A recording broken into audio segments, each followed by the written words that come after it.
everybody safe. Soon as we step out the cage, we raising all of the stakes. Make no mistake, either you stay in your place. One of the other gems that Jasmine sent me.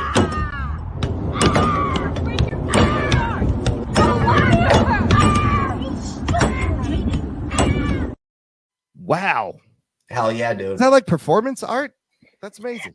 Okay, basically the creator just like damages the Cybertruck with like anything possible just to show how strong it is. But it shouldn't be even taken dents. What is it made out of? I thought stainless steel. I thought that was just some crazy crackhead bitch beating on some dude's shit. Okay, so the lady in the windshield is actually an OnlyFans creator, but she goes viral just by like doing stuff like using a baseball bat against the Cybertruck, shooting communication tech during the ancient times were.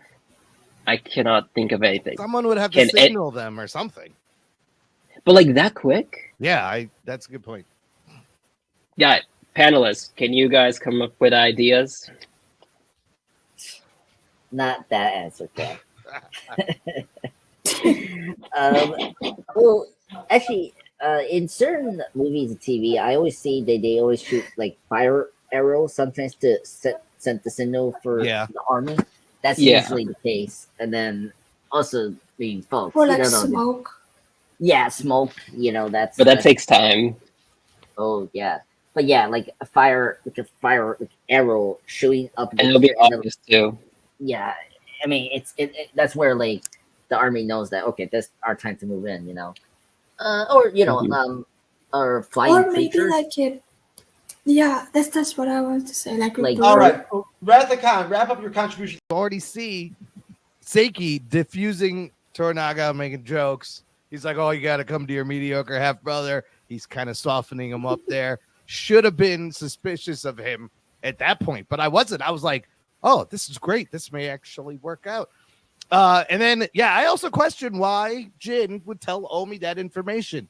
It's either A, she's trying to make him feel better about his relationship with Kiku, but also she has to know he's going to run to Buntaro and tell him and get Buntaro mad because she knows everything. Like that, in her position, she's going to know all the dirt all over the place. As we'll see later in a great scene, she knows more than people think. So that's right. As far as the price, you're right. You get what you pay for, right? You don't want to cheap out, especially on that. So the price is good, and it's smart for Jin because she can bargain a moment of his time and a meeting with him. So everything is chess. Everybody's playing chess. And plus, Kiku is tested. She's clean. She's STD free. They use like some kind of like rock STD test. Made out of bone or something or whatnot. If you pee on this orchid and it doesn't turn brown, we're good. I don't know how they did that back then. In the book, she has like all these crazy sex toys and shit, whatnot. Oh, I heard about that. Yes, they're more elaborate, and it's not as like this was a lot more thoughtful than. I know that. But me and Kim talked about the sex toys before in the past on the show. We figured they probably were like made out of sticks and shit, whatnot. Like rope. It's true they were back then. Like in that would be like.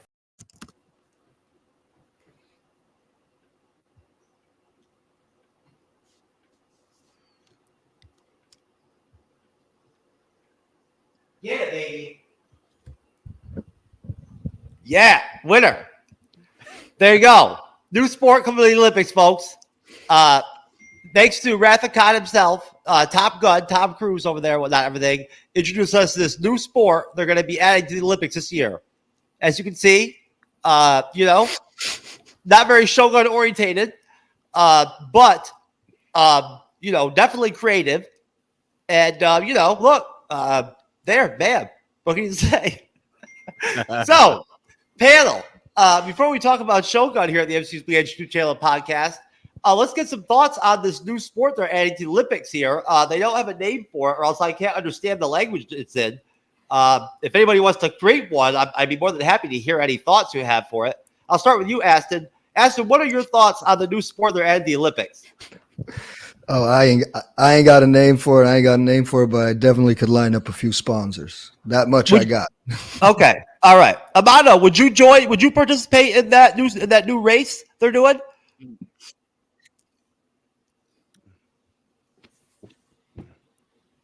I mean, I might join, but I mean, I'd say it's a little premature to say whether I should or shouldn't join this competition. That's true. That's true. I mean, we don't really know. We're sketchy. Being the best, to be the best at it, I mean, I would definitely have to. Uh-oh. I get where you're going, sir. You'd have to lower your game, basically, and whatnot and everything to win the race. Is that what you're trying to say? Oh, boy.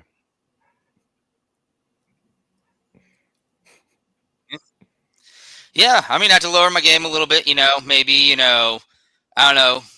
There'd be a lot of issues with pre-gaming with this, getting yourself going early. There'd be a lot of issues with, getting yourself started a little early.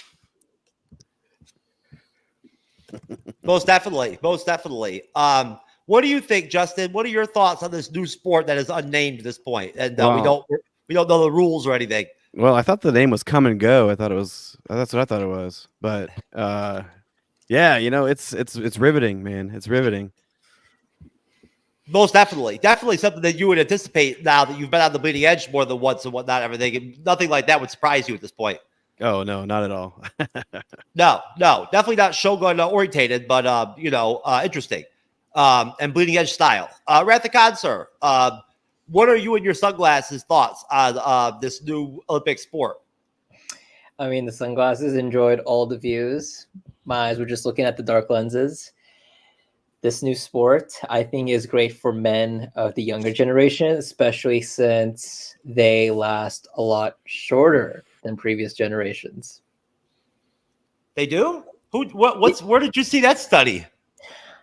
I forgot where. I don't think it was Pew. It was like somewhere it's reputable, academic oriented. Yeah. Okay, you know what? I believe it. Even the ladies say that too. Even the ladies. I believe it. Dudes aren't lasting as long as they used to back in the day, back when Sean Connery was handling his business and shit and whatnot.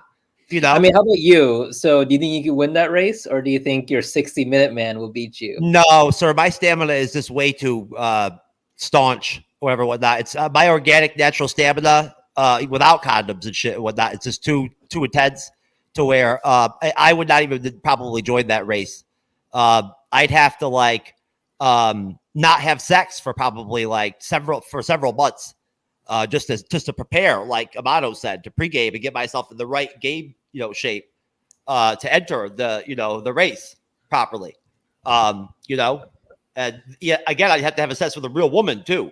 They'd have to swap the doll out with a real woman for me. Right? That's the way I do the race. It'd have to be a part of my contract. You can get Fuji. You can get Fuji to do it. Oh God, yes. If they asked Fuji to do it, Fuji would probably just say something about wanting to seppuku herself instead or whatever, whatnot. I'm sure her response would have something to do with seppukuing or whatever, whatnot. Like, okay, I'll do that, but only if I can seppuku after, right after I get done. Which is kind of a buzzkill, whatnot, everything. It's kind of a turn off. You know what I'm saying? Knowing that a chick wants to commit suicide after you have sex with her, yeah. I love Kiko. I wouldn't want to do that. I wouldn't want to, be like that with her. So anyways, folks, look, we're here to get after it and do a Shogun full season 1. And yes, we can call it a season 1 because there is going to be a season 2. It's official. We know it for sure. They've already signed up Hiroyuki Sanada again to produce the second season. We'll talk a little bit about that at the end of the show. That'll be how we'll wrap things up. Just some final thoughts on what the second season could be like. But we can officially call this a season 1. First recap show with the number 2 being next Saturday. Our focus is going to be on episodes 1 through 5, but I'm going to have some opening questions for the panel that are going to incorporate the whole series so that we get a little bit of everything, right? And you guys get a chance to talk about stuff that happens later on in the series too, not just in the beginning. I want to be fair about that and whatnot. Split that up between the 2 shows so everyone gets a chance, right? Now, when I go around and ask questions, feel free to, we're not doing episode reviews here, so don't feel like you have to worry about spoilers or talking ahead of me or talking ahead of my outline. Go wherever you want. Go across the map. right? When we do our episode synopsis breakdown questions, if you want to go all over the fucking episode, if you want to start your answer off with the ending of the episode based off the synopsis question, go ahead, have at it. Folks, we are the MCU'S Bleeding Edge YouTube channel and podcast. We ask that you consider liking, following on whatever platform you find us on, subscribing, and turning on all notifications on YouTube so that you're aware when we're live or when we drop new content. Besides that, please support all the other creators that we have here on the show. We'll do plugs at the end. They all make their own content except for Rathacon. But we'll pull his plugs up too because he is on his way to becoming a ex-pro, economic advisor or some shit like that, right? So we'll definitely pull up his stock market tips type stuff. In the meantime, I want to welcome for the first time to the show, Aston. Aston's his first show with the Bleeding Edge. So, woohoo! Congratulations to you, sir. Amato, your first show with us, brother. Woo! You got a big hats off to you. Yeah. It's awesome to be on. Yeah, it's awesome to be on. I was a little jealous to see my other podcast mates to get a chance to get on before me, but I'm glad to be joining now. I don't blame you for being jealous. Shogun is a lot of fun to talk about, I'd be jealous too, probably, to be completely honest with you. I never really thought about that and whatnot, but that makes sense that you would have been. I'm sure you're probably envious of watching Justin being able to let loose, the first show he did with us on Shogun, he looked like he was Go ahead. Yeah, unfortunately, we haven't had a chance to review it on our own podcast, so it's really cool to be able to get into a little bit of this stuff. Although I probably would have been murdered if I had come on the first time we had come because it was me and my wife's anniversary that day. So you got to make life affirming decisions when it comes to that kind of stuff. Well, honestly, I don't know if everybody else noticed this besides me, but a lot of people were shocked by Shogun, and so a lot of people didn't cover it. There are a lot of YouTubers and podcasters that just didn't cover it because it wasn't on their radar, right? When I would go through on YouTube and I would look up episode recaps, right, for my own research purposes, because that's how I do some of my research. Is just other YouTubers that I trust or that have good numbers, or that I've known from in the past. I watched their stuff, their recaps, and not that many YouTubers actually jumped in and actually did episode recaps. There were only a few that did, So I think Shogun kind of surprised some people, right? And I think that's kind of why has probably something to do with why they. Oh yes, and by the way, Amato, happy anniversary to you and your wife as well, sir. I think that's probably. Yeah, I think FX was a little bit shocked. And that's why this whole season 2 thing just kind of came out of nowhere. Because I think they didn't even guesstimate probably how well received and highly reviewed and critically reviewed the show would do across the board. So, for sure. To start off, just to kind of get us in the right mood for Shogun, I'm going to go ahead and play a trailer. These Shogun trailers are fucking give me chills, man. They literally do. They give me chills every time I watch them. So I'm going to go ahead and drop one to get us in the right mood. And then we'll have at it and get after it.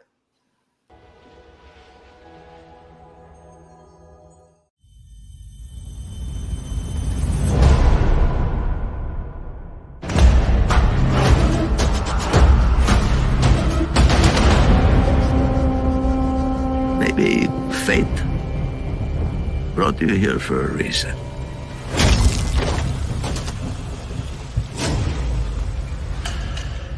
Maybe you'll live long enough to find out what it is. I won't die in this wretched land.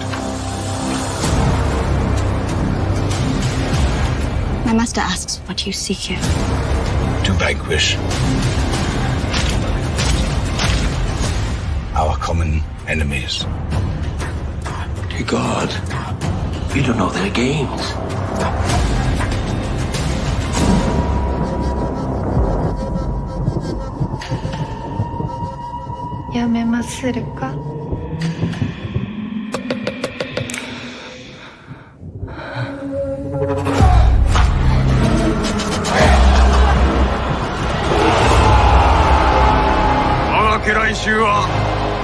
このホーラと共に血を流さんと奮い立っておるぞ。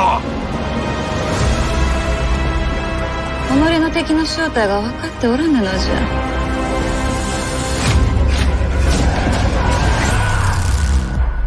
出陣やむなし。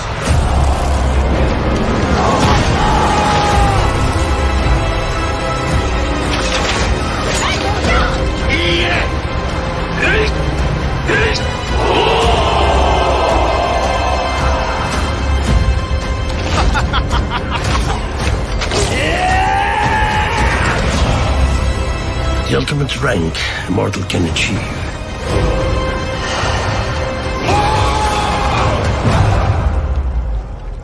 Shogun.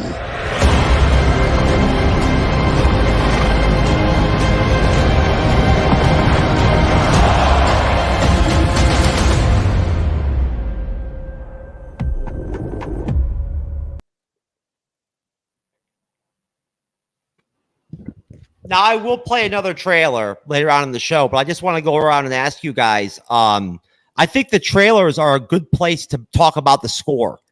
So I'll start with you, Justin, and then I'll go over to you, Amato, right after Justin wraps up. Then I'll go to you, Aston, and we'll let Rathacon wrap up. Justin, what did you think of the score overall? It's something that we didn't really heavily talk about a lot, really, in some of the episode reviews and whatnot. There's so many things to get into, right? That some things kind of fall to the wayside sometimes. We've mentioned it. We've talked about it during episodes. But in the trailers, I really feel like it's a really good spot for it to shine, right? The score. Yeah, the score. And I mean, in the trailers alone, like it sets the tone. Like it kind of gives you that adrenaline boost. Like you are, it's crazy because the show does not have a lot of action, but like you are on like the edge of your seat. You have a adrenaline high, like you're on cocaine, like the entire time. And a lot of it has to do with the score. Like each episode, like it just like it builds the intensity of each scene, and even like the cultural instruments that they use, like some of the harp type stuff that they use. I forget what they call that in Japan, but yeah, no, the score is absolutely fantastic, man. It gets you right in the right mood, just ready to go. Yeah, it definitely does. What do you think, Amato? What are your thoughts? I think it creates this epicness to the entire universe that they're building. And I personally believe that overall in like the TV universe, we're kind of in a golden age of like music and soundtracks. I feel like there's just so much good audio music scores going on right now in all of TV, and Shogun is just like the next step in that. What I'm thinking right now is like a golden age of our time. That's very well put, actually, and I would agree with you 100%. This isn't just Shogun. This is something that you're seeing, like with a lot of series. Sometimes some TV series that aren't even that good, that aren't even like close to the quality of Shogun, have really great music and really great scores. Oh, we lost Rathacon. I guess his Top Gun sunglasses must have thrown off his Wi-Fi connection, maybe, or something like that. Yeah, like some of the Marvel stuff. No, it could have been. It could have been. Aston, sir, what are your thoughts on the score, sir? But yeah, like some of the Marvel stuff, like Falcon and Winter Soldier, and like things like that. Secret Invasion even had like really good soundtracks. They weren't the shows weren't necessarily all that great in some points, but their soundtracks were really solid. We haven't, just so you know, folks, the reason why, like, if there might be a little confusion at times and whatnot with the audio or us talking over each other, there's just a little bit of a delay going on right now between some of our audio. So, Aston, I'm going to you this time. What were your thoughts on the score, sir? I would say the instrumentation was really spot on when it comes to like from the ambience to getting you into it. I wish episodes were a little bit longer, or we got more, episodes, because it's great. Like I didn't expect like FX and Hulu to deliver something this good, when it comes to, among other things. But yes, I would say the score and the soundtrack it's there. They didn't try go the pop route and come with like some sort of crossover sort of record to maybe push it. They just really, I don't know who's responsible for it, but great. That would be Atticus Ross. Leopold Ross. I'd imagine that they're brothers. And then Nick Chuba.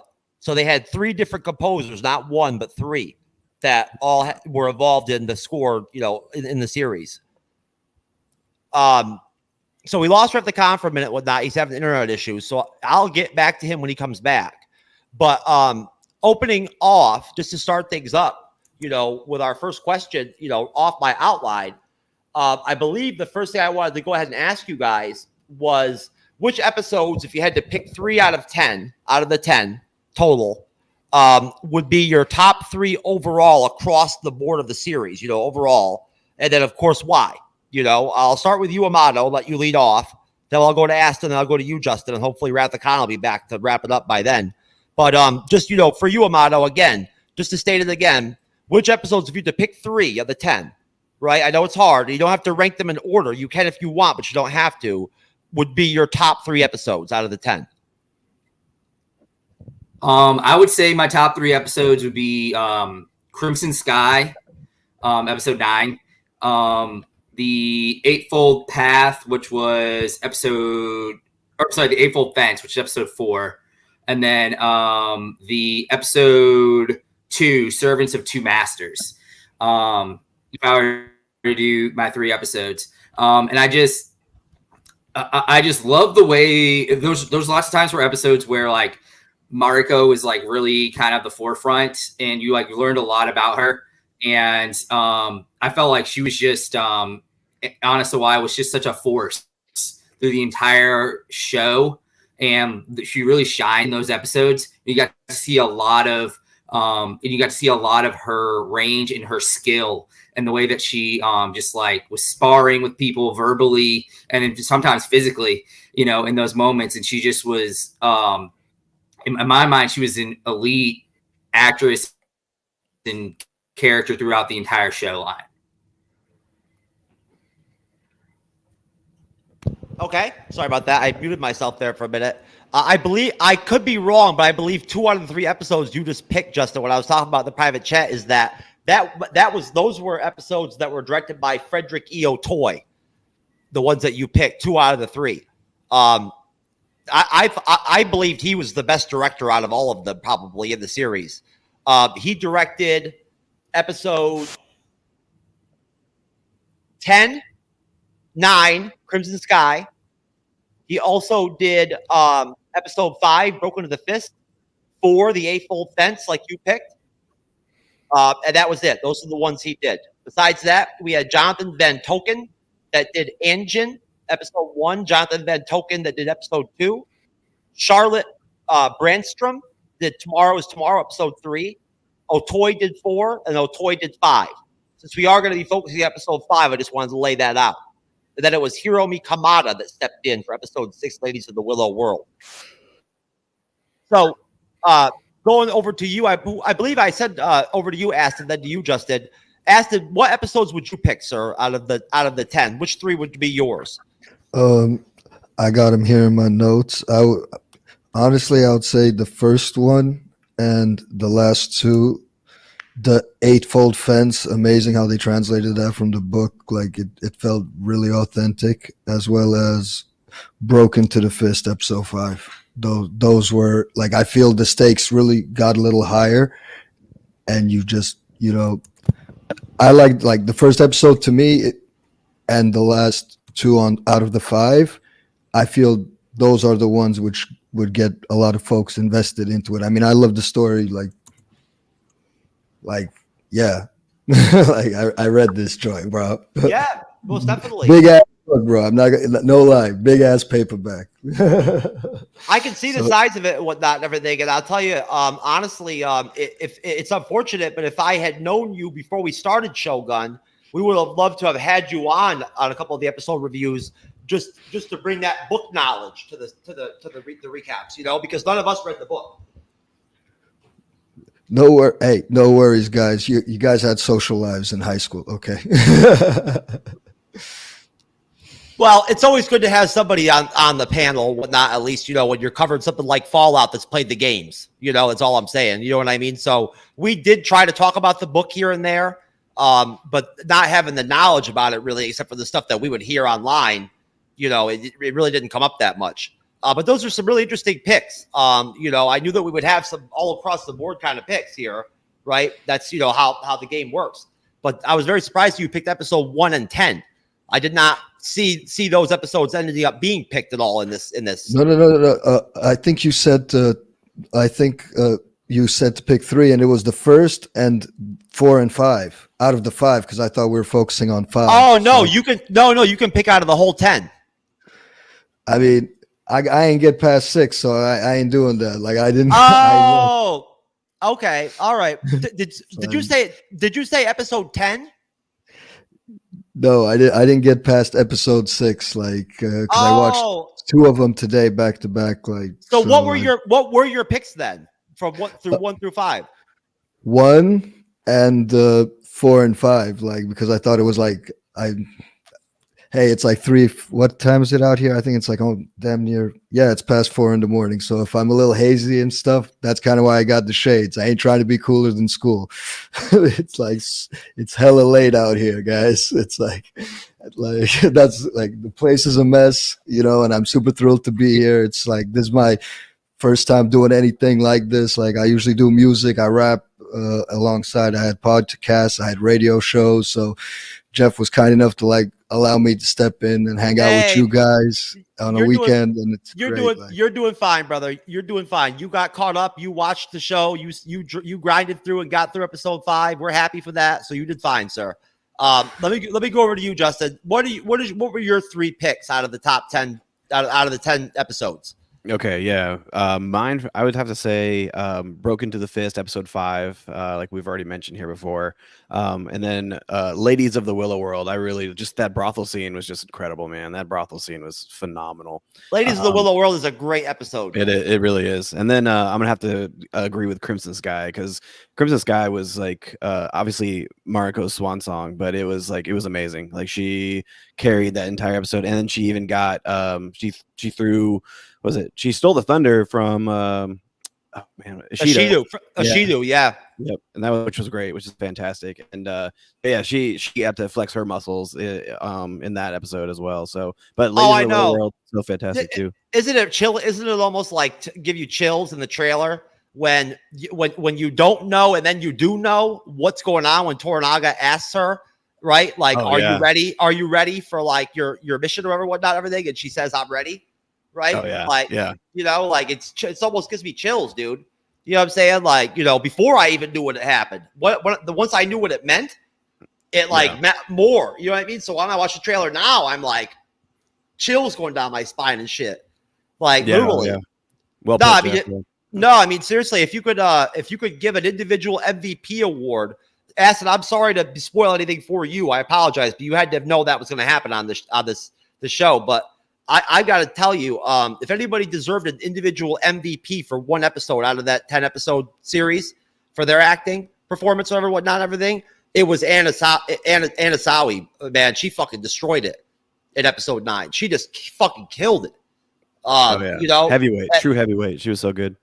Oh yeah, and honestly, there's things not even now that I didn't notice during the show that I'm noticing now doing research for these shows, having to do with the things that maybe you didn't pay attention to, where if you go back and look at the beginning of the opening first couple episodes of the show, Anasawi's character never meets eyes with Toranaga at first. She always looks at his throat or right above his chest whenever she speaks to him and addresses him. It's only across the span of the series that you see her actually lift her head here and there and actually make eye contact with him when he speaks. And it's only to make a point when she wants to make some kind of point, right? Or like when it's a serious thing. You know what I'm saying? With Blackfoot, black ass, she always looks him in the eyes because he's nobody, right? Like she'll have to respect his ass. He's Blackfoot, right? He's the fucking the engine or whatnot. The animal. So like she just looks him right in the eye. But did you never notice that like literally with Toranaga, she always looks down for the most part whenever she speaks to him? Yeah, true respect. Yeah, she fully understands his power and his place and her place in the world as well. I thought that she did a really good job too, pulling off the authenticity that was demanded by her role. Her role demanded probably more authenticity other than maybe Toranaga's. You know, and if anybody has any thoughts on that, before we move on, you know, on questions, Aston, I know you didn't see episode 9, but Amato, if you have anything to say on that, or Justin, have at it. Let's go to Amato. The delay.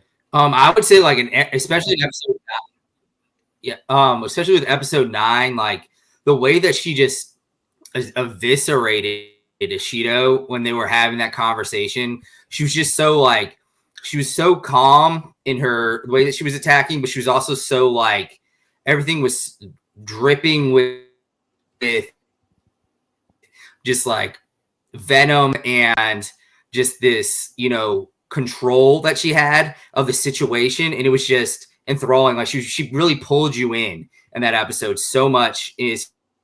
She was just like, just constantly just essentially undressing Ishido's character in front of everyone. Yeah, no, I definitely agree with that, man. She like commanded the room, and she was the powerhouse. And even though Ishido was like he was the power at that time, right, for where they were at, and she just walked into his front door and just freaking crapped on him. It was so good, beautiful. Most definitely, and you know, I do feel bad for you, Aston. I'm sorry if we do. I really do genuinely feel bad. I'm sorry if the 3 of us and then 4 of us, whenever my little brother decides to get his internet issues on and come back, he's probably just trying to like fix his hair and shit and whatnot and make sure he looks good enough wherever and whatnot, right? Because he came on the show and whatnot and saw all these studs on here and whatnot and shit and all that, and that's why I had to get the sunglasses, because he was like, oh shit, like these dudes are more handsome than me and shit and whatnot. They're all older than me. They got beards and shit and whatnot. I can't even grow facial hair. I gotta stop. I'm busting my little brother's balls too hard now. I'm sorry, Jassim. I mean it with love, brother. You know, if anybody tells you I was talking shit about you behind your back, brother, it was meant in love. I promise. You're just you put those sunglasses on. You had it coming, bro. And if you come back on the show with those fuckers on too, I'm gonna bust you open, kid. Just so you know. I'm gonna start right off and just bust you right open, bro. You're gonna right off the bat. But that's okay. Go ahead. I was gonna say yes. He's not ready when he comes back. He's not gonna be ready. It's gonna be good. Oh no, you know, he's so like youthful, you know, not everything and all that and whatnot, and like so sweet and innocent almost. It's funny. It's so funny that he comes up, that seeing him on the shows. It's funny, just so funny how we have such people that come on here that are so contrasting to my personality and like my sort of gutter, you know, language and whatnot and everything, and the, you know, sort of shtick and all that and whatnot. Complete opposite lifestyles, you know, personalities, demeanors and whatnot, but still like to come on and fucking like, you know, get down with me and whatnot and everything and come on the bleeding edge.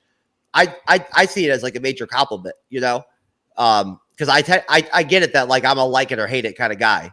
I figured that out a long time ago. But hey, you will respect me, motherfucker, or I'll put my sunglasses on like fucking Jassim. You feel me?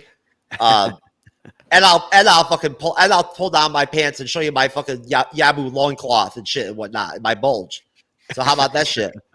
That's how I'm gonna end the show. I'm gonna step a co and show do my loincloth bulge shot right at the end of the show. Oh, the fans are anticipating that moment. Yeah, maybe I'll do my loincloth bulge shot at the end of this show, and then I'll recap part show 2. That's what I'll do my seppuku, right? But it'll be like a pussy one though. Like I'll go to do it, and like the knife will just bounce off of me, like black ass, you know. Yeah. Anyways, those of you like Amato and Aston who are new to the fold of the Shogun universe of the Bleeding Edge, Justin already knows we have many names for Blackthorn. We call him Blackfoot, Black Ass, Blackie, fucking, you know what I'm saying, Blackbeard. Just because he's very easily made fun of, you know, little bit. So, yeah. He's a funny character sometimes. Not as funny as Yabu though. Yabu is the man. He's the one that brings the humor. There's a good side question for y'all. I'll go to you, Amato, and then over to you, Justin, and you, Aston. Who brings the humor on Shogun? What character brings the humor to Shogun? For me, Yobashiga is probably the funniest character, which is like he always has these moments of just like kind of he doesn't always understand what's going on. He's just so perplexed at moments, and he just looks. He's essentially, in a lot of ways, he's almost like the audience in some ways, because he's like looking around, like, what is going on? Like he has no idea what's going on half the time. He's constantly trying to find essentially alliances with whoever, whoever will take him in. He's trying to find whoever will, take him in and bring him into a higher position. Okay. Yeah, I mean, it's definitely Yabashigi for sure. He brings the humor throughout the whole entire series, and I think it was either episode 2 or 3 where he's on the boat and he's talking to Toranaga, and his response is like, "I assume it's proper for you to commit seppuku at once." Like he just like drops that like casually, and it's like to Toranaga of all people. Like just, I mean, it's great. And then I mean, with him, the actor who plays him too, like he was Hogan in Thor. And so, like, just seeing him in this light now is just like it's good. It's good to see. I saw him do an interview, a very short interview today, doing what I was doing my show research. With a translator, and he seems like a really amiable, decent guy. Really, really interesting. You wish he could speak English, almost kind of guy. You know what I'm saying? Like, because he's Yabo. You know what I'm saying? But like he definitely in real life, as a person, as a man, does not act or talk or seem like Yabu. He's not like Yabu. Yeah. That's not like that. He does not have that kind of personality. What do you think, Aston? Who brings the fucking thunder when it comes to the humor on Shogun? There's very little bit of it. I mean, it would have to be Yabo, because like the way he just be switching mid conversation on somebody, and for it not to take you out, like it'll give you a laugh, but it doesn't take you out of the immersion. And like you said, it's not the funniest show, really. Like there's not too many gags in it, but yeah, I'm gonna have to agree with the previous statements and entries. He's almost like me. He's almost like me. It's crazy. I've never said this before, but he's almost like the me of Shogun. Like he'll say anything to fucking anybody. You know what I mean? Like he's crazy. You can know he's crazy, right? But the way he keeps a straight face, like they did it in like such a subtle way, like because they knew when they were editing that shit, like when they're in the cutting room, they were sitting there like, yo, like we're taking this take, like it has to be this one, where he's like kind of half smiling. He's so dope though. He's the feudal Japanese version of one of that crazy kind of guy, like I am. Where like we'll just fight a dude, like whatever, like you know what I'm saying, like in public or some shit right in front of people, like if they cross the line or some shit, just fight somebody. That kind of shit. Yabu would do that, right? We all know that. Oh, yeah. You know what I'm saying? Yeah. If Yabu was in our real time right now, he'd do the same kind of shit I do, right? Like, seriously. He'd fight some dude at a Walmart parking lot or whatever for just saying some shit to him. Yabu would just jack him. You know what I'm saying? Like, like he is survival. Yeah. Like he's like Yabu ain't about words when it comes down to getting down. You know what I'm saying? Like when it comes to getting down, he gets down. Like he don't talk. He's right? ready. Yeah, he's ready. He's ready when he needs to be. Oh yeah, he gets down when he has to get down. Like he don't play around. He ain't all talk behind the screen and shit and whatnot. So yeah, Yabu would jack some motherfuckers up. And he's crazy as fuck too, right? Like you got to be crazy to fucking like have an escort or whatever prostitute in your room and shit, and whatnot, and everything, and like literally be so disinterested in that shit that like literally like the only thing that it turns you on about the situation is watching your fucking nephew banger or whatever in front of you. That's interesting to you. Oh, I know, man. That scene is so awkward. I love it. Yeah. Yeah. It really said, bro, try reading that shit, bro. Try reading that shit. Like you get the skip on like FX. You can't when you read it, you can't skip, bro. I can't even imagine it. I can't imagine the depth to that those kind of scenes, like that, those things in the book. The depth of them, man. You know what I mean, and whatnot, right? Yeah. No, we've talked about the fact that it was in one of the videos that the sex scenes and like the scenes that are done in the story where they're with that one prostitute and that brothel without everything, right, is a lot bigger and a lot more stuff goes on in the book than what they showed on the show. There just wasn't space. God bless you, bro. There was no space for it. 10 episodes. So we'll have to see if adding a second season will allow them to delve more into the book. You know what I'm saying? Whatnot, I would imagine that they would. But did anybody have anything to say? I mean, I just wanted to check. Well, yeah, but the second season, I'm interested to see like how much further they can bring the story out for Anjin and like where they go with him. Like it's gonna be interesting to see. Well, let's say, like I said, let's save that for the end of the show. I think it's a good end of show, like little chat to have to wrap things up. You know, I think it makes sense in order to kind of like talk season 2 at the end. But I have some thoughts on it too, whatnot, everything. It's very new that the concept of them doing it just happened. So like it's kind of hard to to take it in at this point and whatnot and project. But so my next question on the list. Oh, and Wrath of Khan, his power went out. He lives in California, right? Okay. Anybody who knows anything about California knows that they have issues with power outages, whatnot, everything, right? Especially depending on where you live. So yeah, his power went out. This happened to him before on the show. When it comes back on, he'll come back on. Sorry, Wrath of Khan, we love you, brother. He loves talking about Shogun too. I feel bad for him. So basically, top 3 characters in episodes 1 through 5. I'm going to start with you, Aston. I'll let you go first. Then I'll go to you, Amato, and then to you, Justin. Top 3 characters, episodes 1 through 5, in no specific order. Or if you're going to put them in order, just state that, right? And then deep dive on why. Feel free to expound on why you're picking these 3 characters from episodes 1 through 5 as main catalyst characters that really drive the story for you personally, individually. Aston, you go first. For me, Blackthorn's I'm kind of biased, but I like his portrayal. He's not totally incompetent. I like his portrayal so far. But number 1 would have to be Yoshi, bro. He is he is the guy. He's like the Clint Eastwood. Wait a minute. Does that mean that you are ranking your picks, sir, by saying that number 1? He's my dude. He can do no wrong. Okay. He is he is the last samurai in the flesh, Keanu Reeves made Ronin to put his ass in it. Okay. That's all that was, That's true. All that, the guy is such his performances, he just the scene, where he was learning how to dive on his head and stuff like that. And just the how he was making his subtle power, it's just that was a great scene. I forgot about the diving scene, man. That's a great fucking scene. That's one thing that's nice about having you on, Aston, is that you just freshly watched all of these episodes, right? And everything and whatnot. We all watched them a while back. You know what I'm saying? So it's nice to have your fresh take kind of of it, whatnot. But who else do you got, brother? You dropped 2. You said that Yoshi's your number 1. Right. Okay.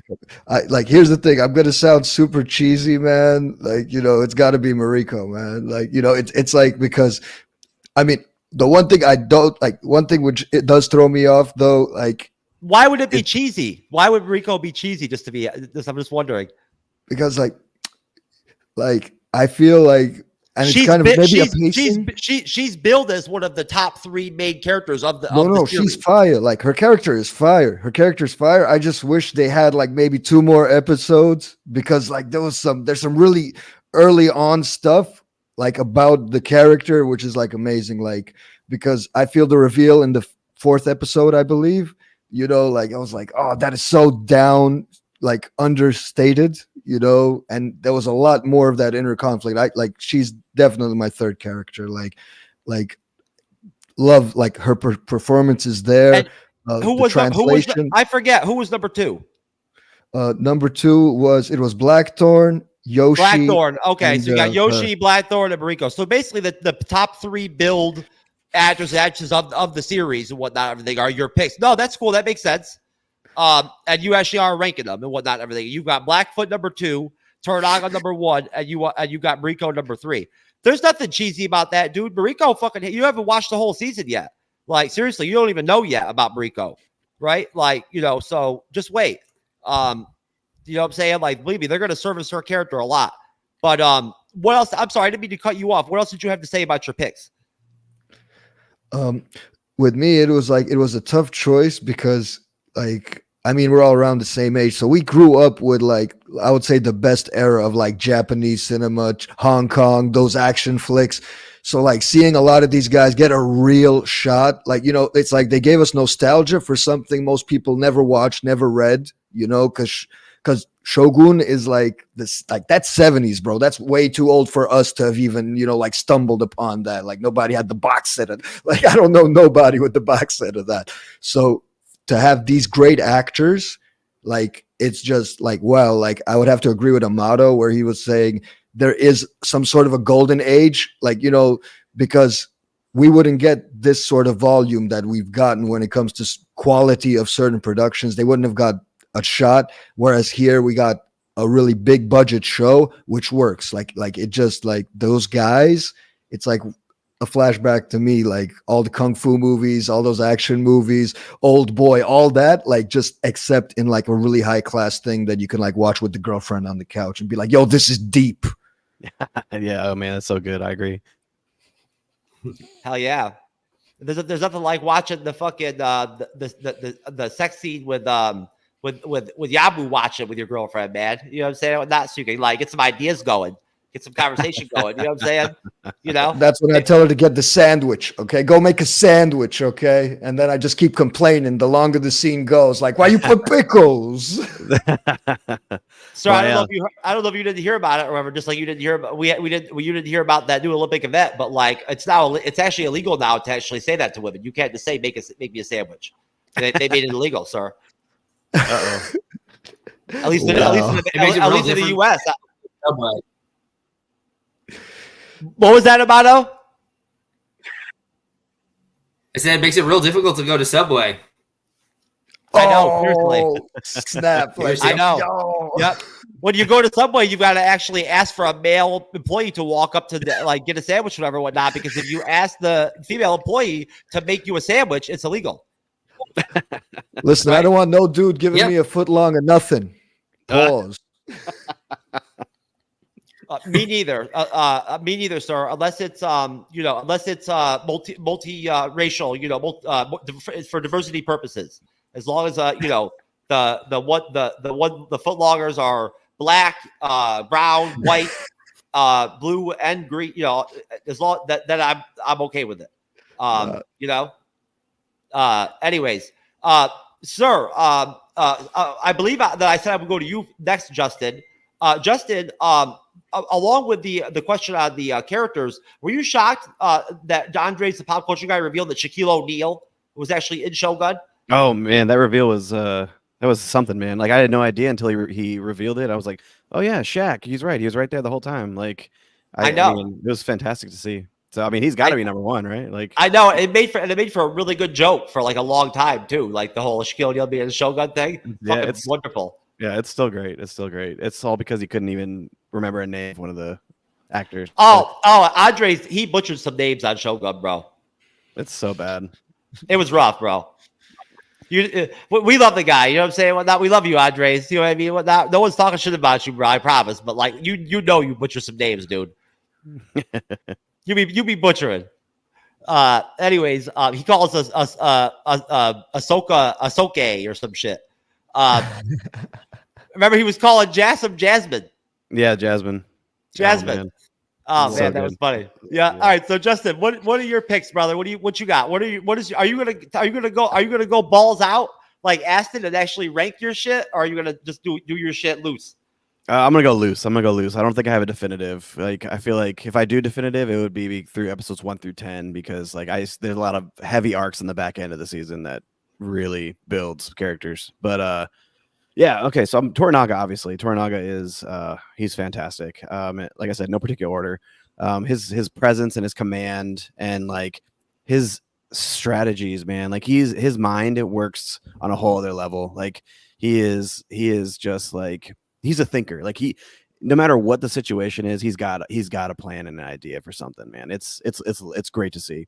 So Toranaga for sure. I would definitely say Yabashigi as well. I mean, just the humor aspect of it, but then like his willingness to survive, like his drive to survive, no matter what he has to do, whether it's like helping Toranaga or like Ishido, like going back to him, like it's really tough. It's tough not to put Yabu on your top on the list for episodes 1 through 5 anyway. Yeah. And then also like within the first 5 episodes, like Fuji comes strong, man. Fuji, like, yeah. Oh yeah. Yeah, Good I call. would definitely like, especially like the torment she has to deal with in those first episode and a half. Like it's so brutal, man. So is that what like, you're gonna rock with? You're gonna rock with Toranaga, Fuji, and Yabu? Yeah. Oh yeah, for sure. Oh man, yo, that's a fucking strong list, bro. Keep talking. I'm sorry, I didn't mean to cut you off. That's a good list. Yeah. No, yeah, for sure. But yeah, Fuji. Gosh, man, especially like the gun scene too, where like she. You know how I feel about Fuji, Justin. Oh, I know. Oh yeah, I'm talking to you, man. This is for you. But yeah, Fuji, fantastic. And then like Blackthorn, you got to get him in there because he's very pivotal to the storyline. And like. I would round it off with Mariko in the first 5. She really is something elite. If you have to take 3 out of that 5, what are your 3? Oh, I will stick with Fuji, Yabushigi, and Toranaga. I'll stick with those 3. That's strong. I like that. That's a good one. You surprised me on that one. Amato, your thoughts, sir? Yeah. So I'm probably just gonna throw out the 3. I'm not gonna rank them or anything like that. I'd say Mariko was. I feel like she was phenomenal, especially from the very jump. Everything that she was doing was just. She was so good at being subtle and giving. She did so much with her body language and her her looks and everything that she was doing with that. And she was also, you kind of forget the fact that she's one of the few characters that's actually speaking in both English and Japanese, like so she's switching back all the time. She's acting in both languages way more than anyone else, So, and she carries the character on both ends, I believe. It's not like she's significantly better when she's speaking in Japanese or significantly better when she's speaking in English. I feel like she does such a good job of she's believable as the character in both versions. So I felt like that she was so awesome in that. And then, I think Toranaga, like especially I'd say he'd be the next one I'm going to go with, of course, and I feel like with him, I almost kind of get a feeling that he was almost sort of like a Ned Stark at the beginning. Or at least he was trying to play Ned Stark in the sense of like he's this super honorable dude who doesn't want the position of power. I feel like that's kind of how he wanted to be seen in this universe. And he kind of plays. He kind of. Goes off the rails a little bit, but I think in the first 5 episodes, I think that that's kind of like the vein that he was going for as his outward facing, his outward facing heart, as he was, as it would say it, the heart that he would show to everyone. And then I would say the third one, I really enjoyed Takuma's character, his second, like his high ranking general, like just the amount of like loyalty he had in the moments that, he was one of the few people that actually was kind of cut through some of Toranaga's, BS in a lot of ways. And was, very much, it was so important to getting the story and being that solid rock second. And, just 2 little, food as an honorable mention, Fuji was amazing. And I actually really enjoyed just one last one, like the Spaniard character. I felt like he did a really good job of being a counter to Blackthorn. I think that's great that you mentioned Hiramatsu. I had to actually completely honestly, I'm very off the cuff when it comes to these things. I forgot to do my episodes myself. I'm going to do them in a minute when you get wrapped up, Amato. I'm going to do my episode picks and whatnot, and then I'll do my character picks. But basically, I always do all my ranking stuff off the cuff, right? When we do shows, whenever we do ranking anything. Right. I never write anything down ahead of time or anything like that and whatnot, because my opinions change and they're so fluid. Right. So I'd rather just wait. And then I like to hear other people talk too before me. Right. And see what they pick when they rank like MCU movies or something like that, or the Disney Plus series or some shit hypothetically for the year. It's interesting. It influences you. So I'm glad you mentioned Hiramatsu because he really does come strong in episodes 1 through 5 and whatnot and everything. Right. And if you hadn't brought him up, honestly, I probably wouldn't have either myself. And nobody would have picked it. That's a good point, actually. Yeah. Yeah. Please, But especially like he gives a lot of like secondary layers to Toranaga because.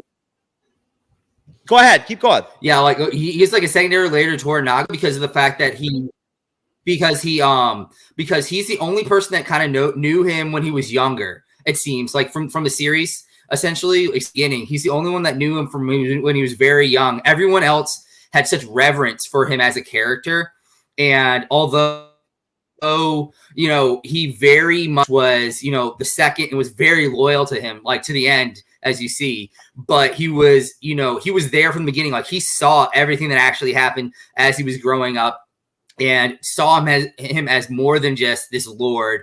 He saw him as a human being as well. Well, and let me bat this around off of you, Aston, and then I'll go around everybody. I think that the friendship between Hiramatsu and Toranaga is actually beautiful. It's actually one of the probably greatest components of the story through episodes 1 through 5. In terms of for what it is, you know what I'm saying? In contrast to the rest of what you get out of Shogun, right? There's not many friendships in Shogun, right? You know what I'm saying? That's a real friendship, So what are your thoughts on that, Aston? I would feel that when you have such rich source material and such good actors, they can bring it across so much better than we would expect. That's because to me, it's hard to even consider this a television show. This is like some sort of high class mini series, like from back when we were younger, like an event of maybe 4 episodes and that's it. That's what was like reserved for something of this kind of scope. So like the friendship, I feel, it does well to show, I believe, the duality of that position of leadership or just trying to find yourself in this ongoing, like, just shit show. Like, the way you see this person just by episode 5, it's just hopeless. Like, it's like no one has anywhere to turn, but they remain. Like, the bond is there. Like, still, it hasn't broken entirely, like, it's still, and in the book, like I just wish they had a little more time, with these characters, because Toranaga, like he also forgives things you wouldn't expect him to. Like he's he is actually very forgiving. Yes. Like, but when he let his like little, what was it, his nephew or some shit, like just slide like that, I was like, yo, like he didn't even really tell him off like as harsh as in the book. In the book, it was like pretty like. But that's the thing. Like, I believe Justin said it, like the command, like that. I feel it's a friendship that also has like so much like respect on top of it. You know what I mean? But I would say one way. So that also is conveyed in a good way where it isn't someone taking advantage of another, like you guys also have like some really awesome takes. So sometimes I'll just zone out listening to you guys. So my bad. When I first met Justin, I think I called him by the wrong name. Didn't I, Justin? Yeah, you did. Yeah, that's how we started our friendship. You know what I'm saying? Like, so basically it wasn't good. It wasn't going so well. It was very one-sided. I felt like I was Justin's friend, and Justin was like, this motherfucker just called me by fucking the wrong name. Like, are you fucking kidding me, bro? You know what I'm saying?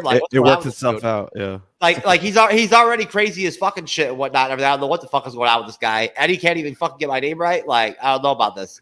But you know what? But we worked it out, baby. Dr. Phil style and whatnot and everything. And now we have this wonderful relationship. It's like Toranaga and Hiramatsu. So what do you think, Justin? It's a wonderful friendship, isn't it, to watch unfold? Oh, yeah. It really is. And I think, you said it best. Like, it's the relationship, like, it means so much. It really does. Yasu's back. Hey, welcome back, man.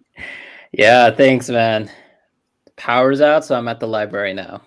Oh, wow. You went quick. Yeah, it's like 30-minute drive, along with changing, getting the Wi-Fi ready. Where are your sunglasses at, bro? Did the bearded lady grab them off you and whatnot while you guys were making out during your break? I can't see now when I wear sunglasses inside.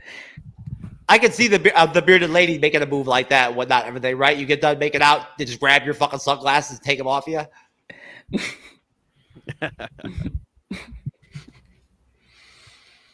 Hey, I think for now on, Jasmine, your intro music is always no one's gonna marry you, Haranam.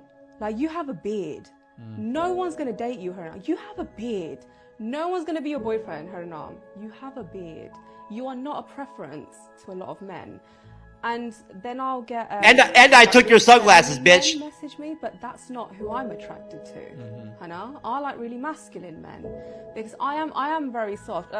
I'm so different to what you see, like on TV. You know, on TV. I've never seen you on TV. I mean, not, but no. Generally, you'll see. Oh, she's strong. She's, you know, what she's talking about is very powerful. Whatever. What the fuck on TV am I supposed to be compared to you about? You know, I'm very feminine. I'm very soft. People don't get to see that side of me. You know? You're very feminine? Oh my god.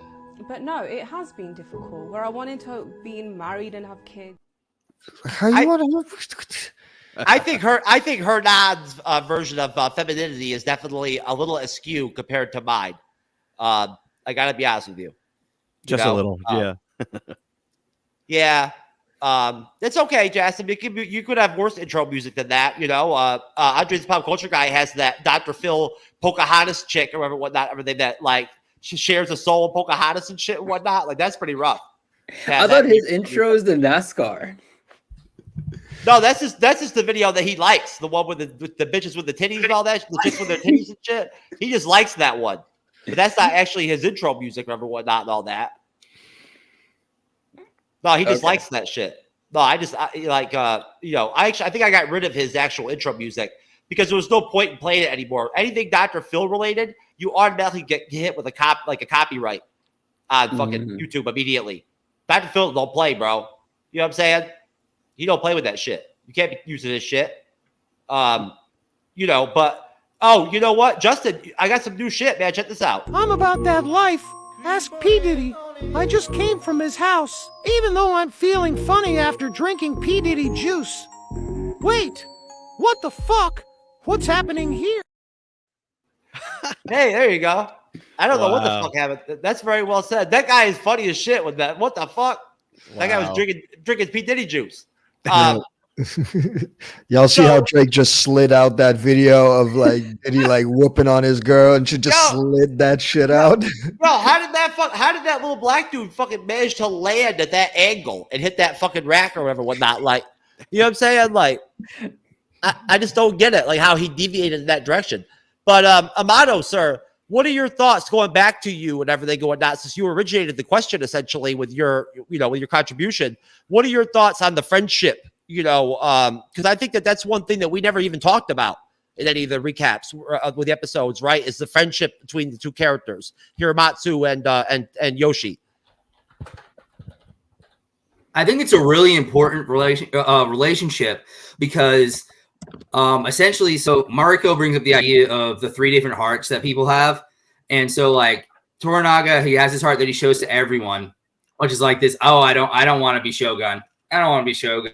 I don't want that position. And then at the very end, you see his secret heart, which I want to be Shogun.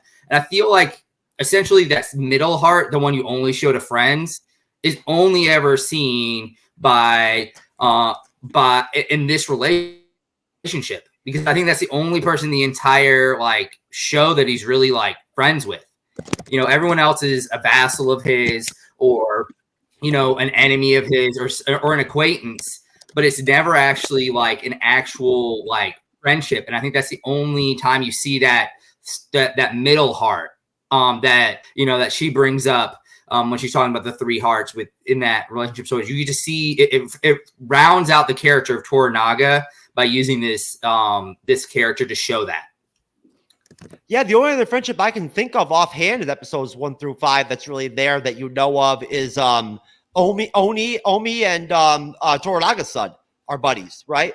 Yeah, but even that's like, kind of a weird relationship because like they're friends. Yeah, it's true. But like Omi and Toranaga, like I feel like he views, was it Narakanata or whatever his name is? Nakanata? I could never. I was like Andres on that shit. I could never pronounce that shit. Yeah, but like he looks at him as like Toranaga's like he's his heir. Like I mean, well, not really, but he's close to being that. And so he's like kind of subjugated to that. Nagakano or some shit, whatnot. Yeah. It's very unfortunate that they gave him that name. It's so hard to pronounce because he's a really good character, but like not being able to pronounce his name just makes it really difficult. It's true. You know, it's like I like this character, I like to talk about, but I can't pronounce his name, so fuck it. You know, Jassim, my friend, my little brother. Listen, I'm sorry that the bearded lady turned your power off and whatnot because she was pissed off at you or whatever. But now that you're back, sir. You know, I'm sorry that you also lost your sunglasses too. That's unfortunate. You were looking really stylish there with them. The whole Top Gun vibe was really working for you. But in the meantime, sir, what I was asking was to go back to my outline question, the general question was, what were your top 3 characters in episodes 1 through 5 in no specific order and why? But if you want to order them, go ahead, sir, have at it and nut up and do it. Okay, so top 3 characters. I'm gonna put number 1. You're gonna be surprised by this, Jeff. It's gonna be Yabushiki, because as we see through episodes 1 through 5. Why would I be surprised by that? Because I always call him the cunt. It's fucking Yabu, baby. Come on, dude. Yabu the Bulge. Yeah, bro. Come on, he's a fucking man. Well, okay. Keep going, brother. Keep going. Great character. Okay, so the reason why I put him as a top character is because we see him throughout the first 5 episodes, like especially episodes 2 to 5. He's like playing both sides, you know, Toranaga and Ishido. And I've noticed, as someone who like never dove deep into the episodes when I first watched them, like when you're watching Yabu, like you're convinced, oh yeah, he's on Toranaga's side for like 1 minute, and then the next scene he's like, you know, plotting something against Toranaga to help Ishido, and you're like, oh, this guy's a traitor. I have to thank the creators for that, especially the writers. Like, for someone like me who's like pretty naive, only focused on the moment, not thinking about the whole big picture, like he was convincing that he was on this side 1 minute, that side the next minute. And it also helps understand how like Toranaga actually believed Yabu was like his great secondhand man. Like, you could see Toranaga trusted this guy. And if you like pay attention to the whole series, you'd be like, no, this guy's a traitor, Toranaga. But yeah, he was very convincing. That's why he deserves episodes. But we're focused on episodes 1 through 5. So that's what I said. Yeah, I know. All right. So who's next? The next one would be Blackthorn, because he does a great job of displaying how someone who struggles to communicate with people of a different language at like another country, like the way how he behaves in that situation, I think I would have behaved the same way too. Like, he's just that relatable, even though the situation is so unrelatable. If you get what I mean. You would have made the Blackfoot faces, those like half retarded. Yeah. Like facial expressions he would make, like he would do that. Yes, yeah. You would do that. Yeah. Oh, and going back to Yabu, it's like he has these funny expressions too, and we see that more like in later episodes. But he still has those funny reactions, even those first 5 episodes. And my last one would have to be, this is a controversial one, but I would have to say Buntaro, because I think it was episode 3 where he had that heroic, what do you call it? Heroic fight. You know, he helped the others escape in the boat as he held off all those people. And then I think it was episode 5 where like he comes back. And the thing that I liked about when he came back was like, he comes back, he sees his wife, like someone else, and it's like, dude, I literally saved you guys. I nearly died. It's like as if I came back from the dead and I see this. Like the behaviors that he has are actually rational. They're understandable. And the actor does a great job of displaying all of that. You hated Montero during the episode reviews. You absolutely fucking hated them. Justin, you saw him. He hated fucking Montero. Wait, who? Andreas, right? You hated Yabu, right? Like, and you hated fucking Montero. Wait, I hated yes, you did for sure. I thought I was the only one defending the dude throughout all those. You didn't hate him. Andres hated him, but you weren't like a big fan of Montero. Like, I don't remember you championing him all that much. I wasn't champion. That's true. Yeah. So I'm just surprised. That's all. I mean, you know, just took some time to think about it, and then I just came up. I got you. So like, once you digested the series, let that shit pass a little bit, whatnot, and all that, and you look back and reflected on it. Certain aspects of the characters, the storyline, and whatnot, and everything came out to you that maybe you didn't see in the beginning. Mm-hmm. Yes, most definitely. So I'll tell you what. I'll give everybody an extra 2 picks just for fun, right? So I'll go around real quick. Everyone gets 2 more extra picks. You can start with you, Jassim. You can pick 2 more characters, episodes 1 through 5, to pick. Off the cuff, you can pick 2 more that you want to add. Go ahead. You start. Okay, I'm gonna add Toranaga's son because, as we saw, I think in episode 5, where he used the cannons to just destroy Shiro's forces, like that was smart. Like if he didn't do that, Ishiro would have like killed Toranaga like right then and there.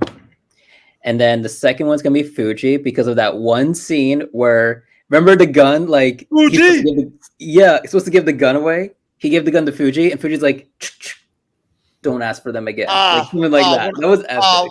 I would pay $10 right now to be able to play that clip. Fuck. That's a goddamn good scene, bro. Seriously, bro. All right, Aston, you get 2 more picks, bro. What are they? It's gonna have to be Feira, the captain. I think that's how it's pronounced. Feira, like I can't. The Spaniard. The Portuguese captain. The Portuguese captain, and Vasco was like something totally different. Something totally different because I got used to him being in police procedurals, so like that's just my thing. Seeing him like in a fucking medieval Japanese feudal, sword fight that was a trip for me. And of course, he does what he does best, being that sort of mid kind of character. But here he actually had some important stuff within those first few episodes, like the way he showed how he was conflicted about whether he was going to take the order or just kind of like this guy slide through, and like that made me like him. But also I like the captain, the way he just kind of imposed his will, kind of like in the book. He was like, yeah, dude, like I ain't got to be nice to y'all no more. I'm on this boat. I will turn all this shit to cinders, bro. Like, don't play with me. Like, don't play with me, bro. Like, it's like, I'll take y'all out and y'all won't rebuild by the time I'll come back when there are 5 of these, like, so I like that part, like a really strong, and he isn't really a villain. He's just like, I'm out of here. Like, and you can't push me around. And I liked seeing that contrast. Him and Vasco on the same ship, opposed, but still on the same crew. And him not punishing him was kind of crazy, though. I thought that was a little crazy in that episode. Like I'm literally here. How did I miss you just letting him survive? But they made the deal, so it worked. All right. Amato, you get 2 extra picks, and then you, Justin, and then we'll move on. I would say I'm gonna throw out like Fuji, which is one of my honorable mentions, but like I have to put her out there. Like you said, Con, that scene where when she pulls that gun, it is like a phenomenal, like I don't know, I was amped when she turned that gun. I was up. Like I was like, that is like the coolest thing. It was so awesome to see her just like it really just dove into. I think it really showed like the code that they live by as well. Like as a secondary part of that is you really got to see like the way that these people are structured in their lives and their culture are set up. In this moment that she would do that for a person that she essentially despised at that moment. So that would be character number 1. And the second one, I actually really liked the young priest. I forgot his name. Great, but great job. Great pick. That would be Father Alvido. Yes. I just loved how like he was the only character I felt like in the entire show that was completely just straightforward and honest. He was just like this character that was like everything that he did was by the book. Everything that he did was like he was telling you the truth the entire time. He was doing what he was supposed to be doing. Like he was living the life that you would want. He was like the poster boy of what Christianity should be, in my opinion. Like instead of like how sometimes it's played out as, but I feel like he is what Christianity should be. think that's excellent. I'm glad you mentioned that because at this point, I was actually thinking to myself before you started talking that nobody had brought up any of the priests yet, and I was going to have to. But I'll go ahead and go to you, Justin, for your number 2. Yeah. Okay. Omi, he did a really good job. Like especially when you get introduced to him, he's like pissing on Blackthorn. Like that was a lovely scene, man. I absolutely loved it. And then like just his conversation with Toranaga's son and about, hey, like let's go turn against Josen and like why not? Like let's do this. Why not? Like encouraging it. And then I would say the next pick for me would be Rodriguez, actually, who is the Spaniard helping the Portuguese, but like he's kind of like facilitating I guess Blackthorn and like we're getting him in and out of like helping Abashi get him out, like that kind of thing. But yeah, so those 2 I would say. Okay, and I'll pick my episodes that I never picked. My 3 episodes out of 10 are going to be episode 9, Crimson Sky, of course, episode 6, Ladies of the Willow World, and episode 7, A Stick of Time. And then I'll nut up and I'll go ahead and rank my top 3 characters for episodes 1 through 5. Then I'll do my 2 picks out of order. My rank 3 are going to be number 1, Yabu, number 2, Fuji, and then number 3, Ishidu. Okay, and then my extra picks are going to be Toranaga and Blackfoot. There you go. So I thought that and Father Alvito was really strong too. He was. The actor that portrayed him was great. I thought that like all of his scenes, just to kind of bounce off of Amato, expound off his pick. No one's really mentioned, any of the priest characters really all that much yet. They really weren't given that much screen time in the series. But I felt like that character in all of his scenes, he brought his A game, and like it had an influence and added value to the episode when he was in it. Right. And I liked his relationship with Anna Sawi's character, Mariko. I did. So, okay. I'm going to play another trailer. And if anybody needs to grab a drink or go to the bathroom or anything like that and whatnot, that would be a good time. And then we'll go ahead and do the episode synopsis, breakdowns and do the questions off those. And then we will do our talk about season 2 to close things out, essentially.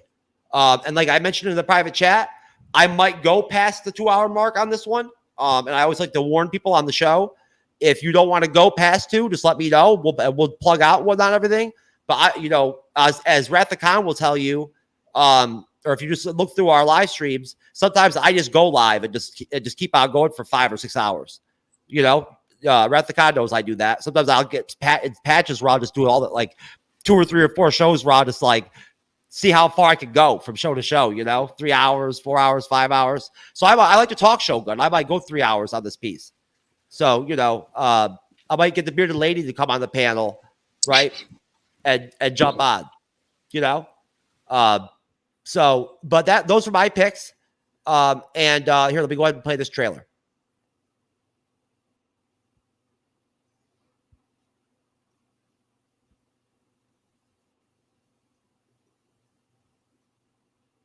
If I can find it. Technical difficulties, folks. Sorry.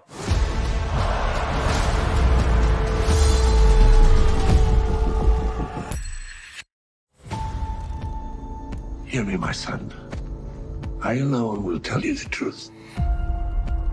Death is the only punishment here. I have not told you my family name, but it is well known in Japan. Many years ago, a great injustice stole everything from me. I have learned one truth, that enemies are everywhere and friends nowhere. To show your true heart is to risk your life. Because death can can come for us at any moment.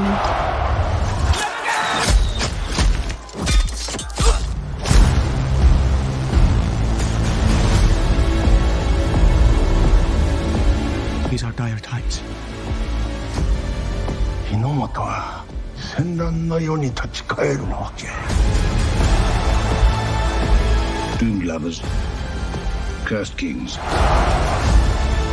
These people are godless savages. Or maybe they just don't give a shit what you think. 時は来た。おごり高ぶった逆賊から日の本を守らねばならん。もはや戦議は終わったと思ってよいのじゃな。Yo, when she says that, it sounds so dope. 己の敵の正体が分かっておらぬのじゃ。 I love her, dude. You cannot play their games. That's how they dominate. A title revered through the ages. Shogun.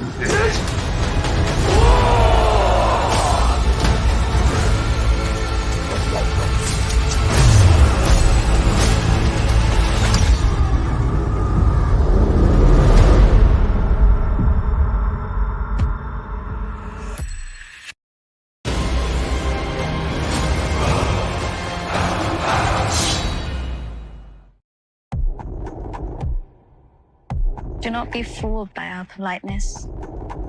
This is the best one. Our armies of rituals. Death is in our air. And sea and earth.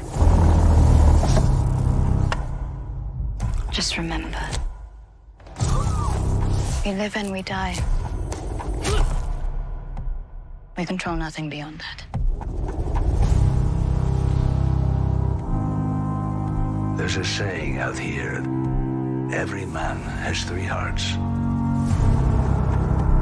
One in his mouth for the world to know.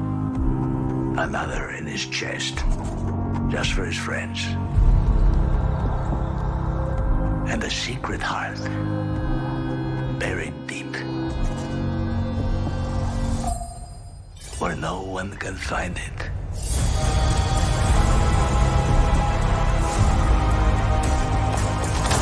What kind of man wields power in a land like this?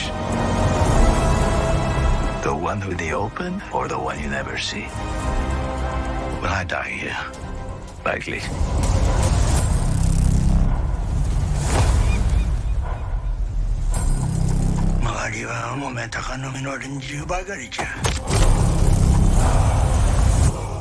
War is coming.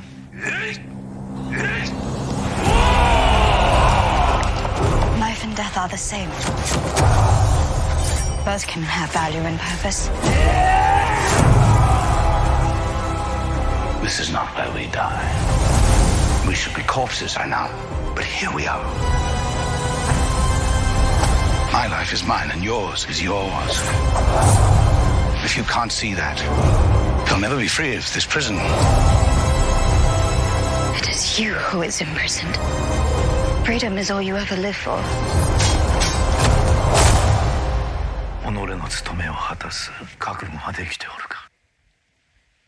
Here it is. The scene.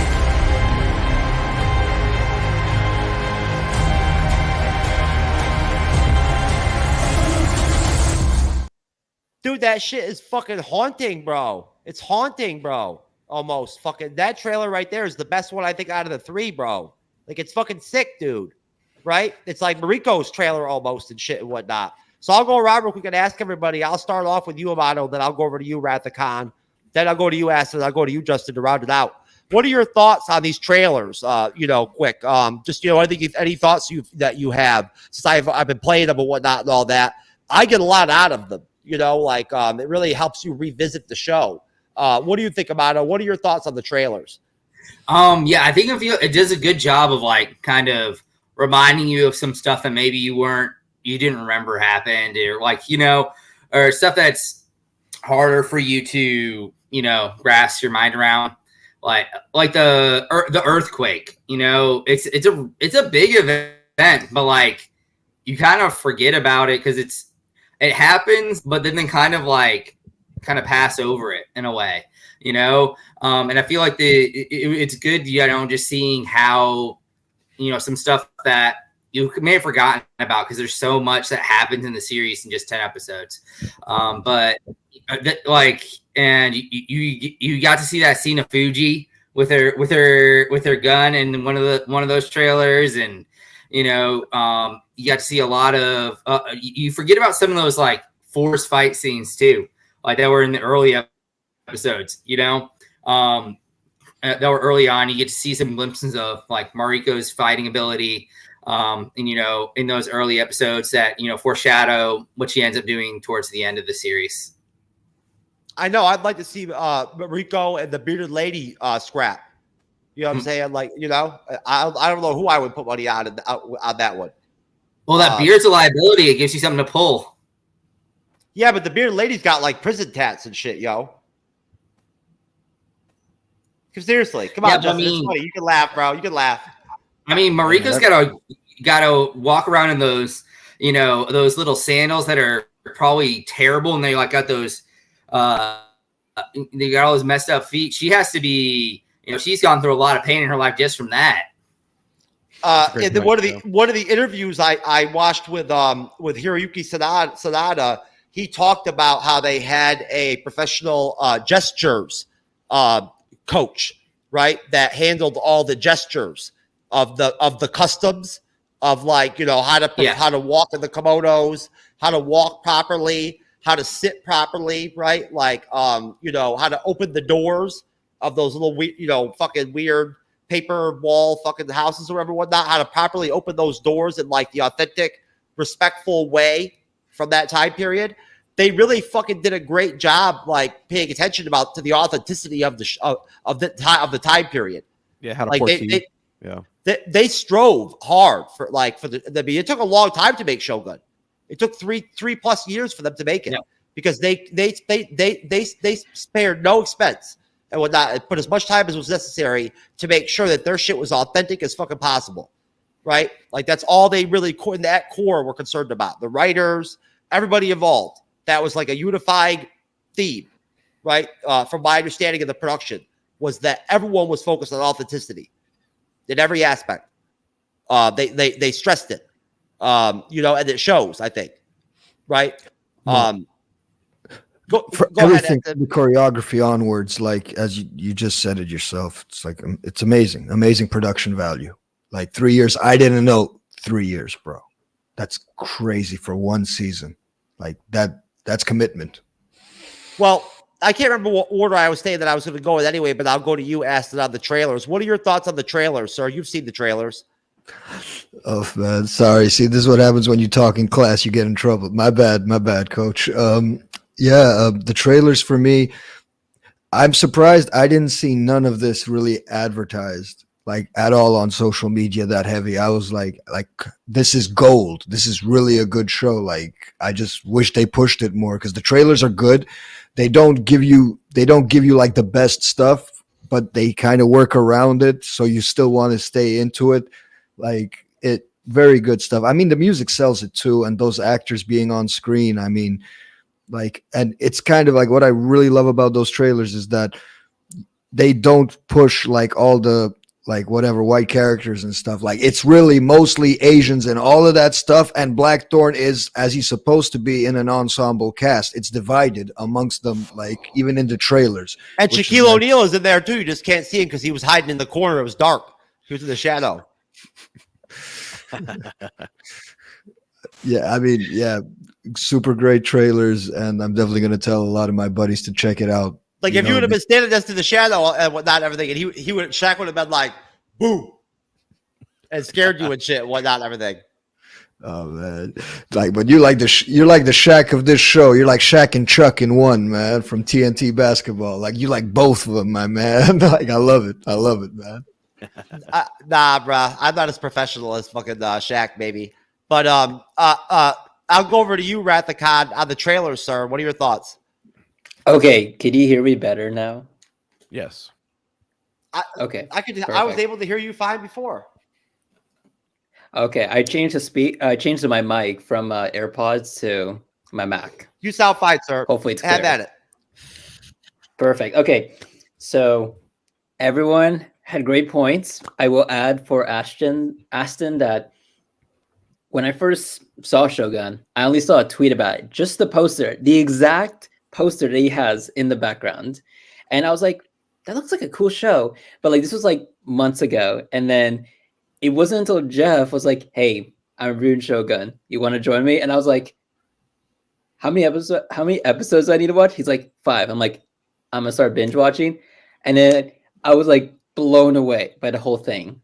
I will say that in the previous like reviews, I've discounted episode 1, but after looking at the trailers, what about the trailers? Like what? Yeah, come on, get into the trailers. Okay, yeah, that's where I'm going. That's where I'm going with this. So, a lot of people will say episode 1 sucks, right? But then when I look back at the trailer and I see the scenes, from like the guy boiling in the water, you have the ship scene, as the ship is like fast going to Japan and stuff like that.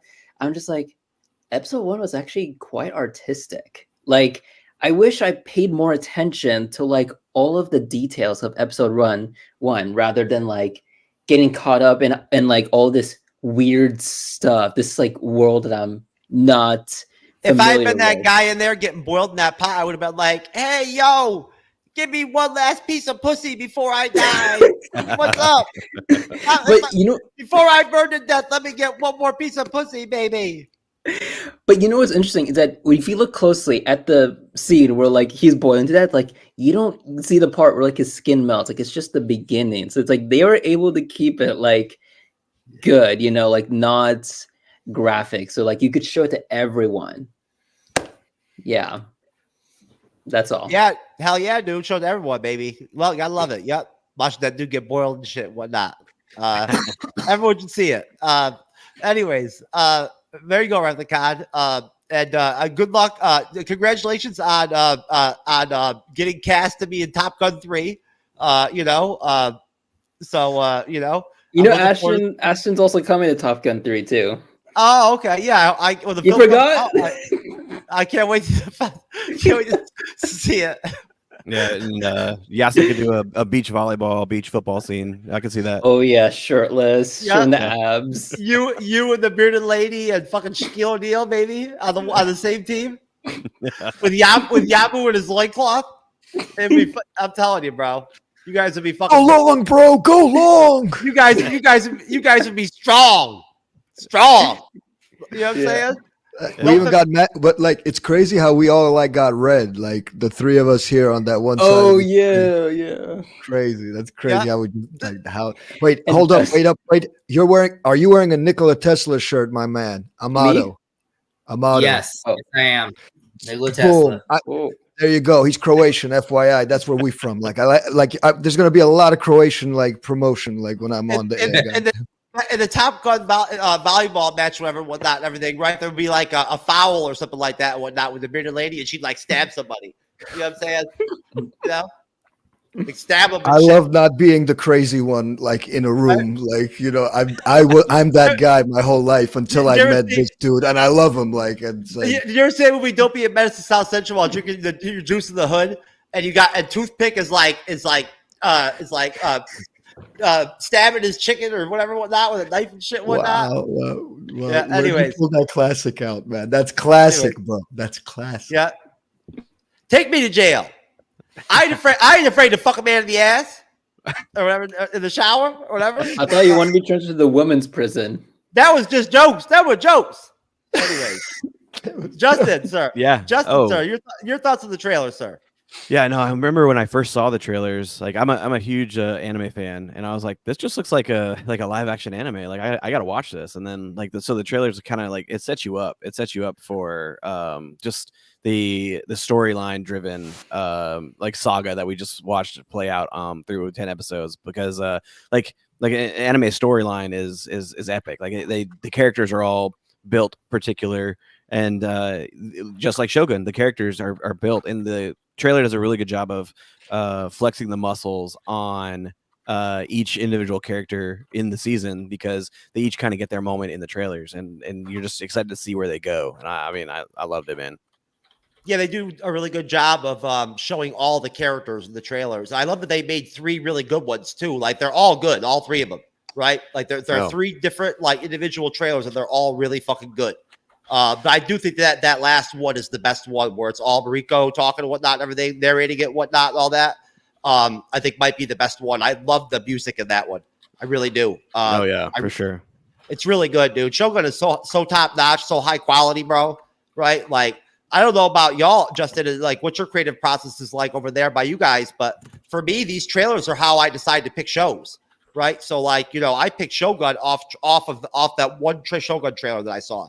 That's how off the cuff I am, if you can't tell. Yeah, no, right? I would have picked it too if I would have actually seen it before it aired. Yeah, so I saw the trailer one time, and I shot Cyber a message and whatnot, and let him know. I was like, dude, we're covering Shogun on whatever, you know, date or whatever, whatnot, everything. It'll be our first episode review or whatever, whatnot. You know, yeah. Like, do you want to do the first 2 episodes together in one show, or we'll break them up and whatnot, and everything, and be a week behind real time? It was like my next question. You know what I mean? But like we were doing it, you know. Thank God I've got a good gut when it comes to that stuff. I picked Andor, right? I picked The Last of Us. Well, a lot of people didn't cover that either. Yeah, right? That's true. That was really solid. Really solid. House of the Dragon was fucking great. Which folks will be covering that on Monday nights in June, at the end of June. We'll be covering the House of the Dragon. You guys fucking with House of the Dragon? Oh, yeah, I love that show, man. It's good. It's a great show. Are you guys covering it? We're probably not going to cover it. No. Sadly. No. Okay. Yeah, it's it falls like in a weird time for our scheduling, so it makes it hard to do a podcast on it. Yeah, that's understandable. I really enjoyed reviewing the first season. Those were some good shows, good long shows. I'm sure you can understand that. The episodes were so long. But like, honestly, as far as competition for Shogun for 2024 top spot for TV series, I feel like House of the Dragon is probably going to be their biggest competition. You know, I don't know if anybody has any thoughts on that, you know, but I'll go around. Aston, you seem like you want to talk. I think House of the Dragon will probably be their competition for the top spot for top TV series of the year. I mean, here's the thing. I feel that a show like Shogun, because it's FX and Hulu, like this, like, let's bear in mind, this isn't being pushed, that this isn't on like Netflix or anything like that internationally, bro. Like this show, I feel really like with the second season, people are going to pick it up, sort of like From the first season, like only now it's on Netflix and people are picking it up. I feel this show doesn't really have legit competition because it's like a timepiece. You know, it's like an era piece specific thing with enough actual stuff which happened in their history integrated and woven into the narrative. So like, I don't see it as competition from like a Game of Thrones like spinoff, because like I'm pretty sure like a lot of the demographic for this is a lot bigger if it is pushed correctly, because it's not a gore fest, bro, or a sex fest. I'm just talking about pure like Emmy nomination type type world. You know what I mean? Like that's going to be their competition for like. Yeah. It easily get some, like, because like you're. I think we all agree. Like I can't think of a show this year that has had this sort of like, for me as a viewer, that I really want to see the next episode, and it's not done like with cheap Netflix cuts. You know, okay, we're gonna build you up and just give you that cheap little hook at the end of the episode. Like, nah. Well, I told you that, bro. I told you that's how it would be when you watched it. Same thing I told Jasmine. I was like, once you watch episode 2, you're gonna be hooked, and you'll just start binging it, and that's what happens with Shogun. But let me go around with whatnot and everything on that whole Emmy and, you know, House of Dragon situation. I'll start with you, Amato. I'll go to you, Justin. Amato, what do you think for Shogun Emmy-wise? And what do you think about House of the Dragon? It is pretty much their competition, right? Because, I mean, it's as of right now, it's the best TV series of the year. This series is going to win a lot of Emmys, right? Yeah, I think it's gonna win a lot of Emmys. I do think House of the Dragon has like this name value to it because it's connected to Game of Thrones. So that's going to be hard to push against. And the Emmys are notorious for like essentially falling into ruts where they just like, we're getting up to the same people over and over again. So, but it'll be, I think Shogun has been really good. I think, you know, Shogun and the other show that I think has been like phenomenal this year that has come out won't win any Emmys in this scenario because it's an animated show. X-Men 97 has been, it just finished up, that's phenomenal. But, you know, I think that's probably the best, you know, like one of the other best shows that has come out this year, but it won't fall in the same category Emmy-wise. So I think Shogun, I wouldn't be surprised if it just like cleans house. Yeah, I agree. What do you think, Justin? I think they're like in the production categories, like when it comes to the cinematography and like the score and all that and whatnot, the technical stuff, they're just going to clean house. Oh yeah. I mean, it's gonna be tough to beat Shogun. Shogun is it's the clear front runner right now, and I guess you're right. The House of the Dragon could compete, but I think like sneakily there's like another FX show that I think potentially could Emmy wise, like the Bear season 3 coming out. If it maintains the quality of season 1 and 2, it has a potential to compete in Emmy wise because that's a fantastic show. But that probably would be, but that probably would be more of like the actual acting and like directing and like, you know, like, that's true. Like areas and whatnot and all that and everything. I don't know how well Shogun will do in those categories. Yeah. I just know that when it comes to all the time they put into like the authenticity, it's going to pay off in the Emmys. Yeah, right? production for sure. The costume design and all that and whatnot, they're going to win. Oh, costume next level. Yeah. They already won. They already won the Emmy for costume design. It's already over. They already put their name on it. It already has Shogun printed on it. You know what I'm saying? Along with like 15 other fucking like categories and whatnot and everything, if not more. Yeah. You know, cinematography, they're probably going to win, right? Score. Easily score the score. They could win. With the acting and actors, I'm not really sure how they'll make out. I'm sure probably that I'm sure Toranaga will get. He'll probably get nominated, right? You know, Mariko. Yeah. Yeah, well, no, Tornaga's here definitely. Yuki, Sonata or whatever. He's due, and like he was a full producer of the series, so I think he'll probably get nominated, and I think that probably Cosmo Jarvis will probably get nominated, and I think Anasawi will too.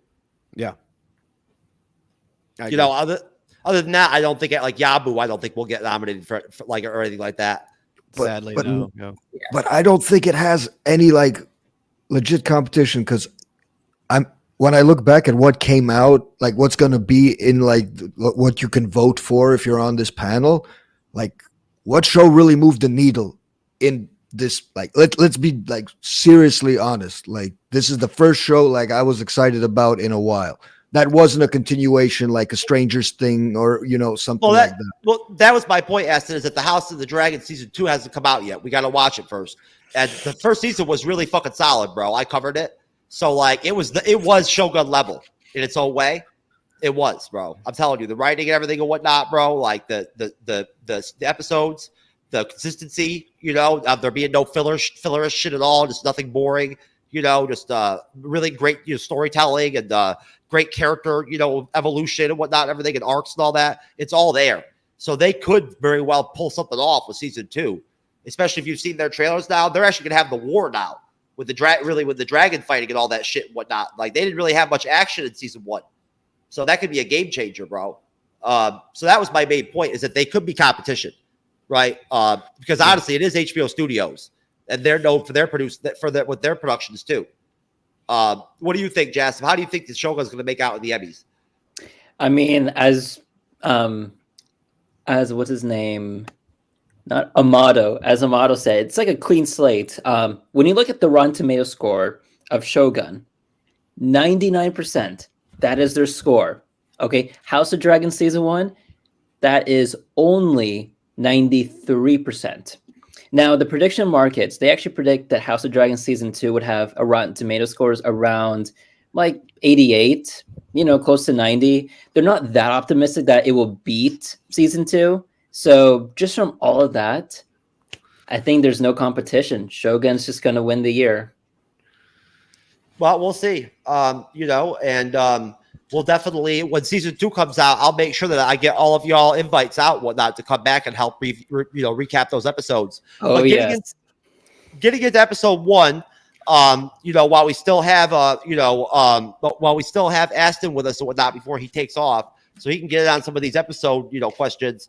Engine is the title of episode 1. It was directed by Jonathan Van Tolkien, written by Rachel Kondo, who was also helped create the series, and Justin Marks too. Basically in 1600, the Taiko has recently died, leaving the rule split among 5 equal regents who protect the Taiko's child heir at Osaka Castle. The Dutch trading ship Erasmus and its starving crew arrive at Ejiro, the coast of Japan. The survivors, including English pilot John Blackthorne, are taken prisoner by local samurai. The entrenched Portuguese traders in the Catholic Church's Jesuit order are the political and religious rivals of the Protestant Blackthorne. The local Jesuit priest immediately attempts to have Blackthorne executed, claiming him to be a pirate. But the thief's ruler, Kashigi Yabushigi, dismisses the request and plans to use the Erasmus and its weapons to his benefit. At Osaka Castle, 4 regents, led by Lord Ushido Kazunori, initiate the process to impeach and thereby condemn to death the 5th regent, Yoshi Toranaga. Following a spy's report, Toranaga's general, Toda Hiramatsu, confiscates the Erasmus and its cargo before bringing Blackthorne to Osaka.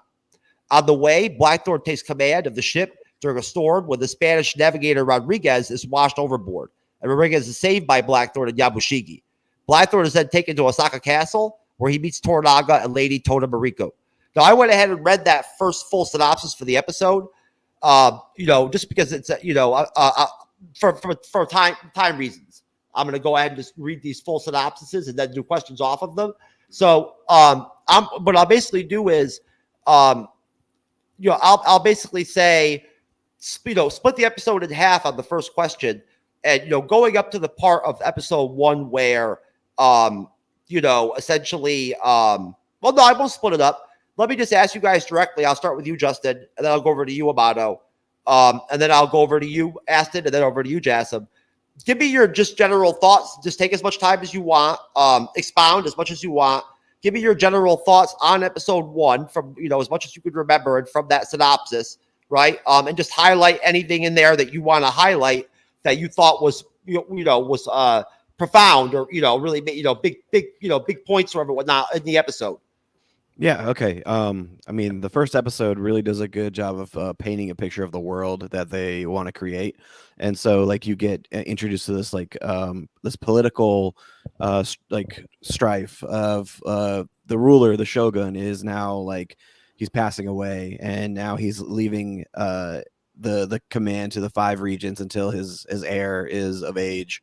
And just right off the jump there, they're establishing a political drama, whereas you may have thought coming into this it was like a samurai action pack kind of a battle, and then just to throw a little extra wrinkle in there, you have this foreigner coming with white skin and is not even a part of the world that you're seeing, and then what he brings is weaponry and a whole different tactics of fighting, because in that feudal Japan, it was very much close combat and skill, and it's very personal, whereas you get the English, or I guess for them it would be just that side of the world, the European world. You get these tactics of from far away distance, and you get shooting the cannons, and it's pointing something at another person, and it's very much different. And so you see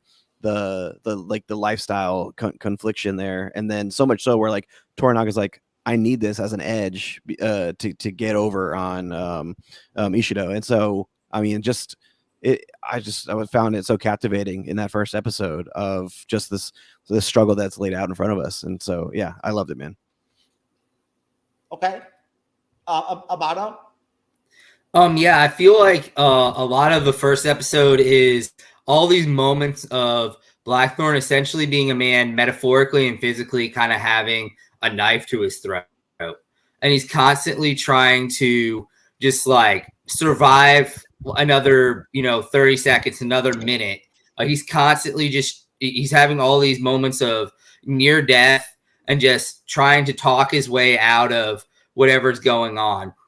And you kind of they talk about him being a pirate and stuff like that. And I think a lot of the ways, you're not even sure, is he a pirate? Isn't he a pirate? Kind of he kind of plays on it himself, what his own background is throughout it. And you're not even 100% sure as a viewer, is he a pirate? Was he just is he a merchant? Is he a pirate? is he just pretending to not be a pirate because he was, you know, doesn't want to be killed? And you're seeing a lot of this kind of stuff there. And then you're seeing like all these moments of this culture clash between the excuse me, between the Japanese and the English in these moments. And it's crazy because, you know, I think very much at this point, the English think that they're like top of the world, and they're going into this world where they're not, and these people don't know that they're just, they don't see them as anything, you know, as top of the world at all. Oh, that's okay, sir. I cough all the time too, but usually it's because I smoke a weed, though. Did you have anything else to add, sir? I think that was it for like the first episode. Really, you know, you're just seeing a lot of this culture clash in these moments of, you know, where Blackthorn is essentially just trying to lengthen his life by minutes. Essentially, is what the way I kind of saw it. Well, you know, someone actually told me that there's one part in the scene with the ship with Blackthorn in the storm where it's really quick, but you can, if you slow it down, you can freeze frame it. Look, Shaquille O'Neal actually holds the boat up in the ocean, right? and helps Blackfoot out in that shit. That's how he survives, right? Yeah, Shaq just raises his arms up and shit and whatnot, and like pushes. I mean that's very unic because I mean Shaq wasn't known for assists, so you know. For the fact that you go out of Amato like slamming it on him, just slamming it. Love it. Dang, so nope. good. Nope. Shaq was like, Shaq, pick up boat. Raise arms, pick up boat. I mean, Assassin's Creed made him look great. Yeah, dude, I'm telling you, if there was going to be a version of Shaquille O'Neal in Shogun, I would want it to be the Shazam or whatever the fuck, you know, like whatever the fuck that stupid wizard Shaq version was ever back in the day. Cousin, yeah. I would rather see like Yao Ming or some shit like that. Or like I want a combination of like of the wizard fucking Shaq and rapper Shaq. Wow. You Oh know? my god. Anyway, so Aston, sir, your thoughts on episode 1, sir? I think it's great for someone who like if you never read the book and stuff, like awesome. Great episode. Really, it gives you just enough, and to kind of piggyback on what Justin said earlier, and what Amato said, like the way they put you into this setting, so in such an immersive way, like you see the desperation on the ship, you see the captain, the struggle he's dealing with before they even get there. They kind of condensed it in a very digestible way. So I'm pretty sure most people are going to walk away from that first episode like wanting to know where these 3 threads go, because they set up 3 threads, which you already are like, okay, these can't be solved in the next, no matter what you do. They're not going to be solved by the end of this episode, maybe even the next 2-3 episodes. And Blackthorn really, he conveys the desperation well. While you have Toranaga not really showing it in the first episode. He's kind of like, you know, his only weak moment is like kind of getting snuck out, if I remember correctly. Right? I believe so, yes. Oof. Hang in there, Justin. But yeah, when it comes to the show, like the tone set by Shogun and what the decision FX have taken, like I don't see that being made with a lot of Netflix shows, with a lot of HBO shows, and it's crazy. It's crazy for them to have like, and it's not a pilot because no one does pilots anymore. So, but for a first episode, you're invested in those 3 characters off the rip, like, and you're sympathetic to 2 out of the 3. Okay, Jason. So I have to say about episode 1 is, even though I wasn't that immersed into the story, like it felt rough. I didn't even read the book at all. I will say I did enjoy just seeing the whole like environment. I will say the ship scene was the most confusing scene out of all the other scenes because I'm just like, okay, they're on the ship. What's going on? I did not see feudal Japan yet. Not until they, you know, the whole scene. Yeah. And then what else? Ooh, after the ship, when you see the whole like regents meeting, you know, you see you could sense the chaos and you're like, okay, something is going on here. And I just had the good sense that this is another storyline. But somehow these two storylines, the ship and the chaos at the Congress, have to merge. How? That's how we go through the episode and stuff.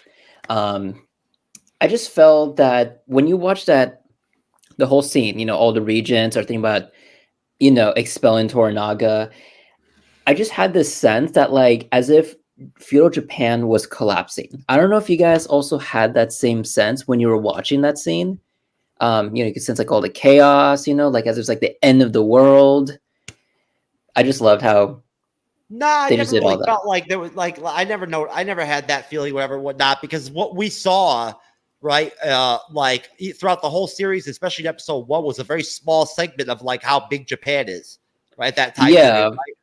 You know, so like, But there's the way other how they were talking, it's like as if they're like about to go to war, you know, or like things are about to end. I mean, it's a very tense series. It's a very Oh, tense, the stakes. You know, like, oh, yeah. The stakes are definitely set. Like Yeah. on that point, yeah, definitely. Like the stakes are set way, way high. Like and they're believable.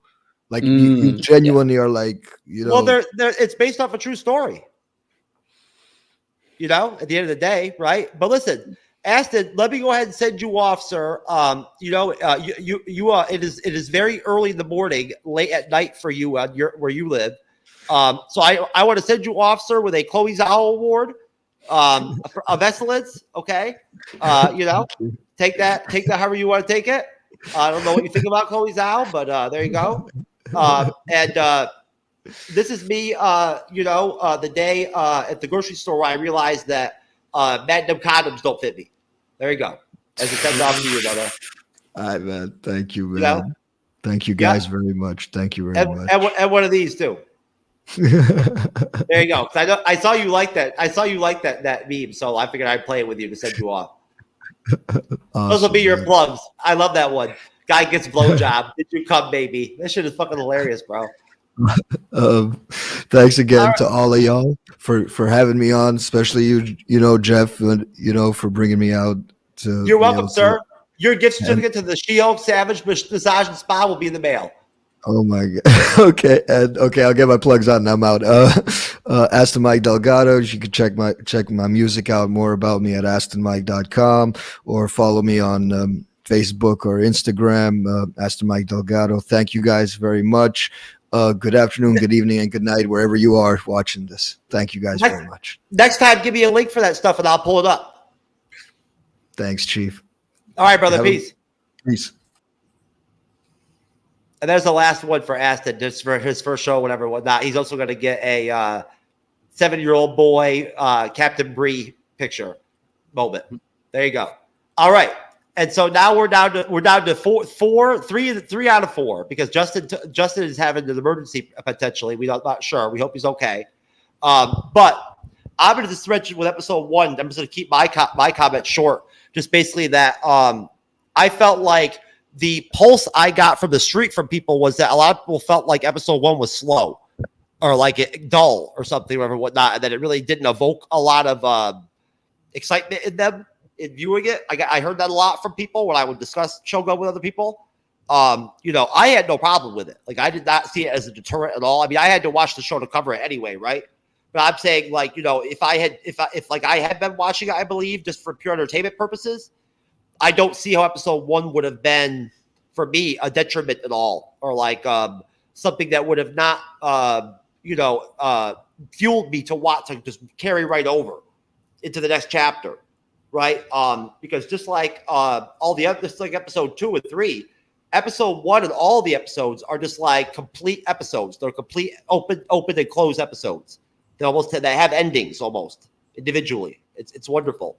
But I do think that the shots, the cinematography, the shots of the sea, of the ship, the aerosmiths and all that, whatnot, and everything in the episode are like literally outstanding. They are. I guess it wasn't in episode 1 that Yabu fell off that cliff and all that shit and whatnot and all that. Was that in episode 2? No, it's episode 1. I was about to say. Think. Yeah, it's episode 1. They didn't have that in the synopsis, man. The whole thing at the end where what happened there? Rodriguez was at the bottom of the cliff.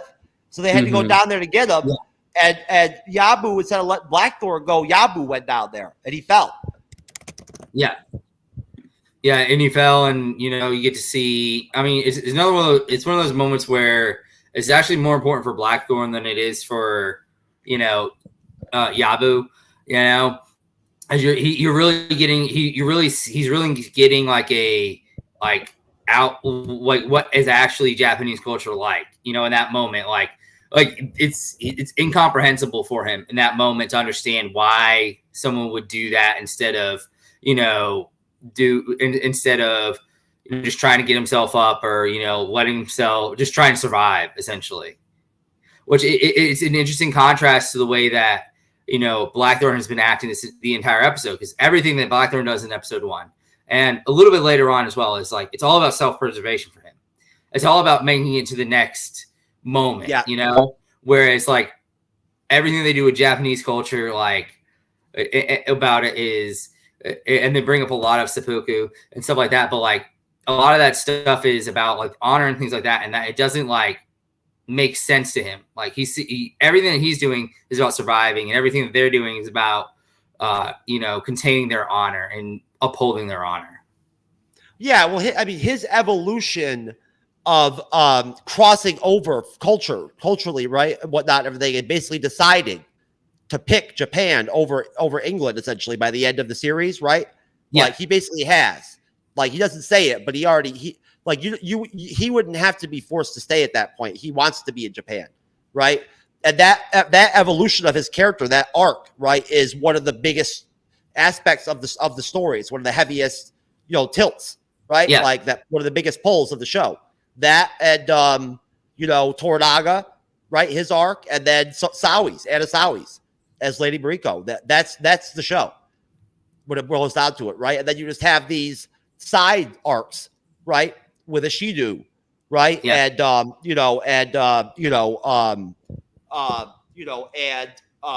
different other, Yabu, right? And these different secondary characters, you know what I'm saying? And it all just comes together so well, right? But one thing I love about talking about these different episodes, is that it was really great how they sort of paced the not the introduction of certain characters, like, over the whole series, but the backgrounds of them, and like the details of the characters and whatnot, everything. They didn't reveal all of it right from jump with all the characters, Yeah. Justin will come back. But yeah, they kind of created a situation where it was, they weren't just like giving you a monologue about, oh, this is who this person is. You unraveled their story in a kind of like a slow burn mentality.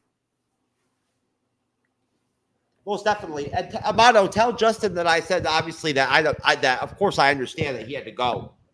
When it comes to kids and family and stuff like that and whatnot and all that, always supersedes the content and all that. So just I'll reach out to him and let him know, but just let him know. I think he already knows that I understand. Yeah. No, so let's move on to episode 2, right? Episode 2, of course, was Servants of Two Masters. It was a really good episode. It was directed by Jonathan Van Tolkien again, and written by Rachel Kondo and Justin Marks. And in 1958, the Tycho on his deathbed, this is one that starts off with the great flashback to the Tycho, right? And Toranaga privately informs Toranaga of his intention to form a council of regents to succeed him, but warns that it will likely result in civil war. In 1600, Blackthorn's confiscated journals are given to the Jesuits by Rodriguez.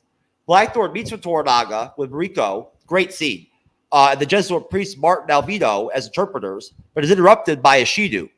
Toranaga feigns disinterest and has Blackthorn in prison, hoping to use his presence to sow division between Ishidu and the Christian regents.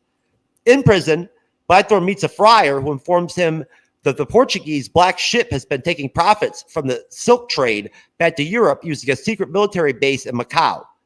The Christian regents inform Ishido that they will only vote on Toranaga's impeachment if Blackthorn is executed, and Yabushige convinces Ishido that Blackthorn could be useful. Yabushige and his samurai stage a bandit attack and rescue Blackthorn from execution. At Blackthorn's second meeting, with Rico interpreting, he explains that Portugal and Spain have divided the world among themselves and intend to replace all non-Catholic governments. That night, a shinobi attempts to assassinate Blackthorn, but is killed by Toranaga, who had secretly switched their rooms. Great episode. I'm surprised that nobody picked episode 2 in our top episodes. I did. Oh, you did. You're right. You picked episodes. I'm sorry about that. I had that in my outline, my notes. You did. You're right. My bad, dude. I'm so sorry. You picked episode 2. Great episode. I'll let you start off, Amato, then I'll go to you, Jazz. And we lost Justin, folks, unfortunately. So it's just the three of us. Yeah. Give me the skinny on episode 2 from your standpoint, Amato. Yeah, I think one of the really good things they did, and it was 1 and 2 that they kind of pulled together, was this building the structure of what is actually happening in Japan. And they kind of do it in the sense of like, by the way they introduce people to the Anjin. Like, at first you see this leader of a town and you think, okay, this guy's got to be really high up. And no, he's just the nephew of Yobi, and you're like, oh, this guy's got to be really high up, But no, it's really just all to show you how high up Toranaga is, how big Toranaga is, So they build this like tiered system where you can actually see the stratification of Japanese culture, and just so without really like saying it out loud, they're showing you just how important these people are in the scale of everything. So I thought that was a really cool way of showing it without like just being like, oh, this is where this person ranks. This is where this person ranks. This is where this person ranks. You got to see it build on each other as you saw people become more and more important. So that was really cool. And I do like the fact that like in this episode you see Blackthorn build some more things about he's trying to create division between the Portuguese and the Japanese. As he's trying to get under the skin and try to create this situation where he's trying to show the Japanese that the Portuguese see them as pawns, essentially, in this whole thing. And I think the Japanese see the Portuguese as kind of just, I think they see them as beneath them, like in a lot of ways. They're just these secondary characters. Like they're not really important, They're trading partners, but they're not like, I don't think they see them on the same level as a Japanese person. So that's really cool seeing him, and he's trying to like, dig in there. And you get some of the first, real like interactions about who Toranaga is and, how important he is and how he's, the one, how he's kind of off on an island of his own in the Regent's world. You're really getting to see that he's this essentially outcast amongst the Regents because of who he is and how powerful he is on his own. The other Regents have kind of built a system against him because they're essentially trying to counterbalance how powerful Toranaga actually is.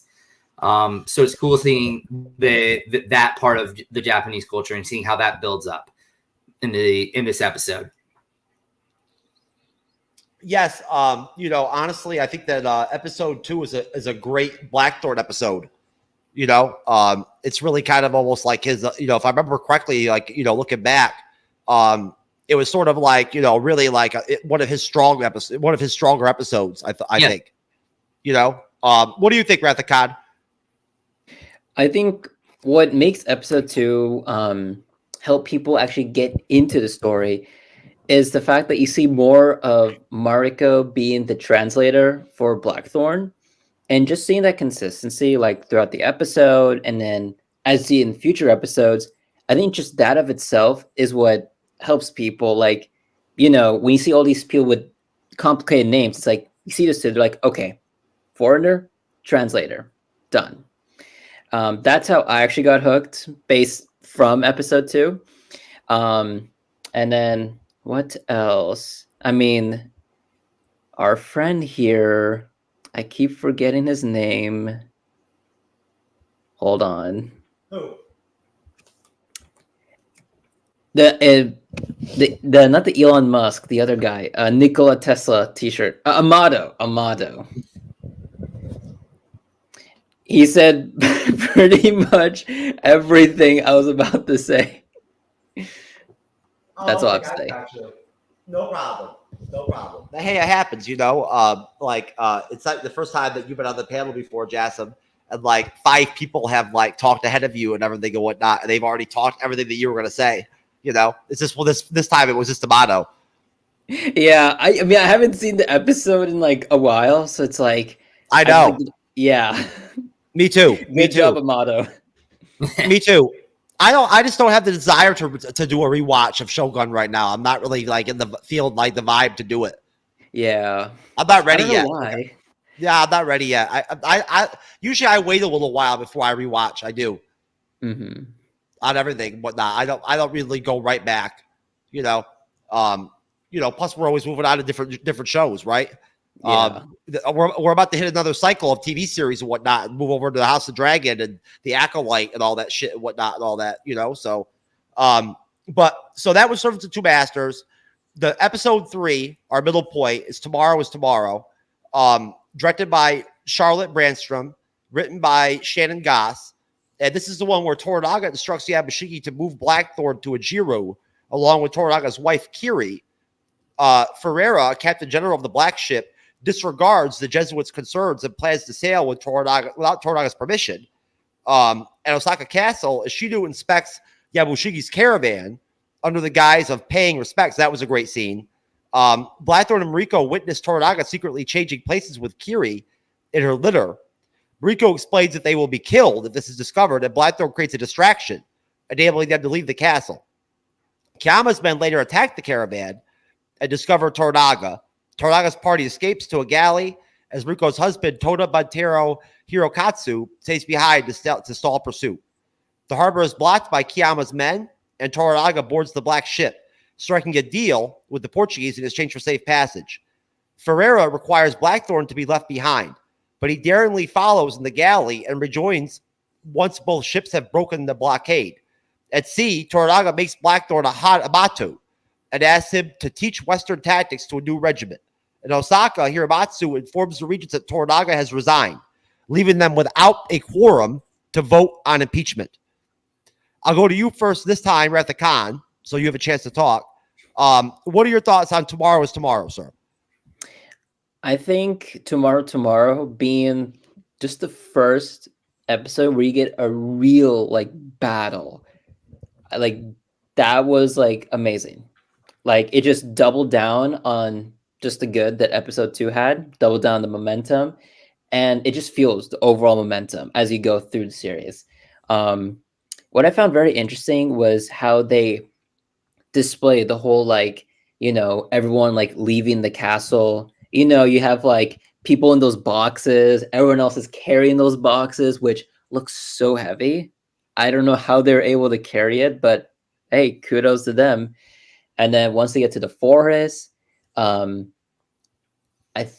I think that's where they talk about they have bandits there. So like they fight the bandits and then the Shido's forces come in. Yeah, they had that really great extended action scene. It was one of the biggest, the longest ones in the whole series. Yeah.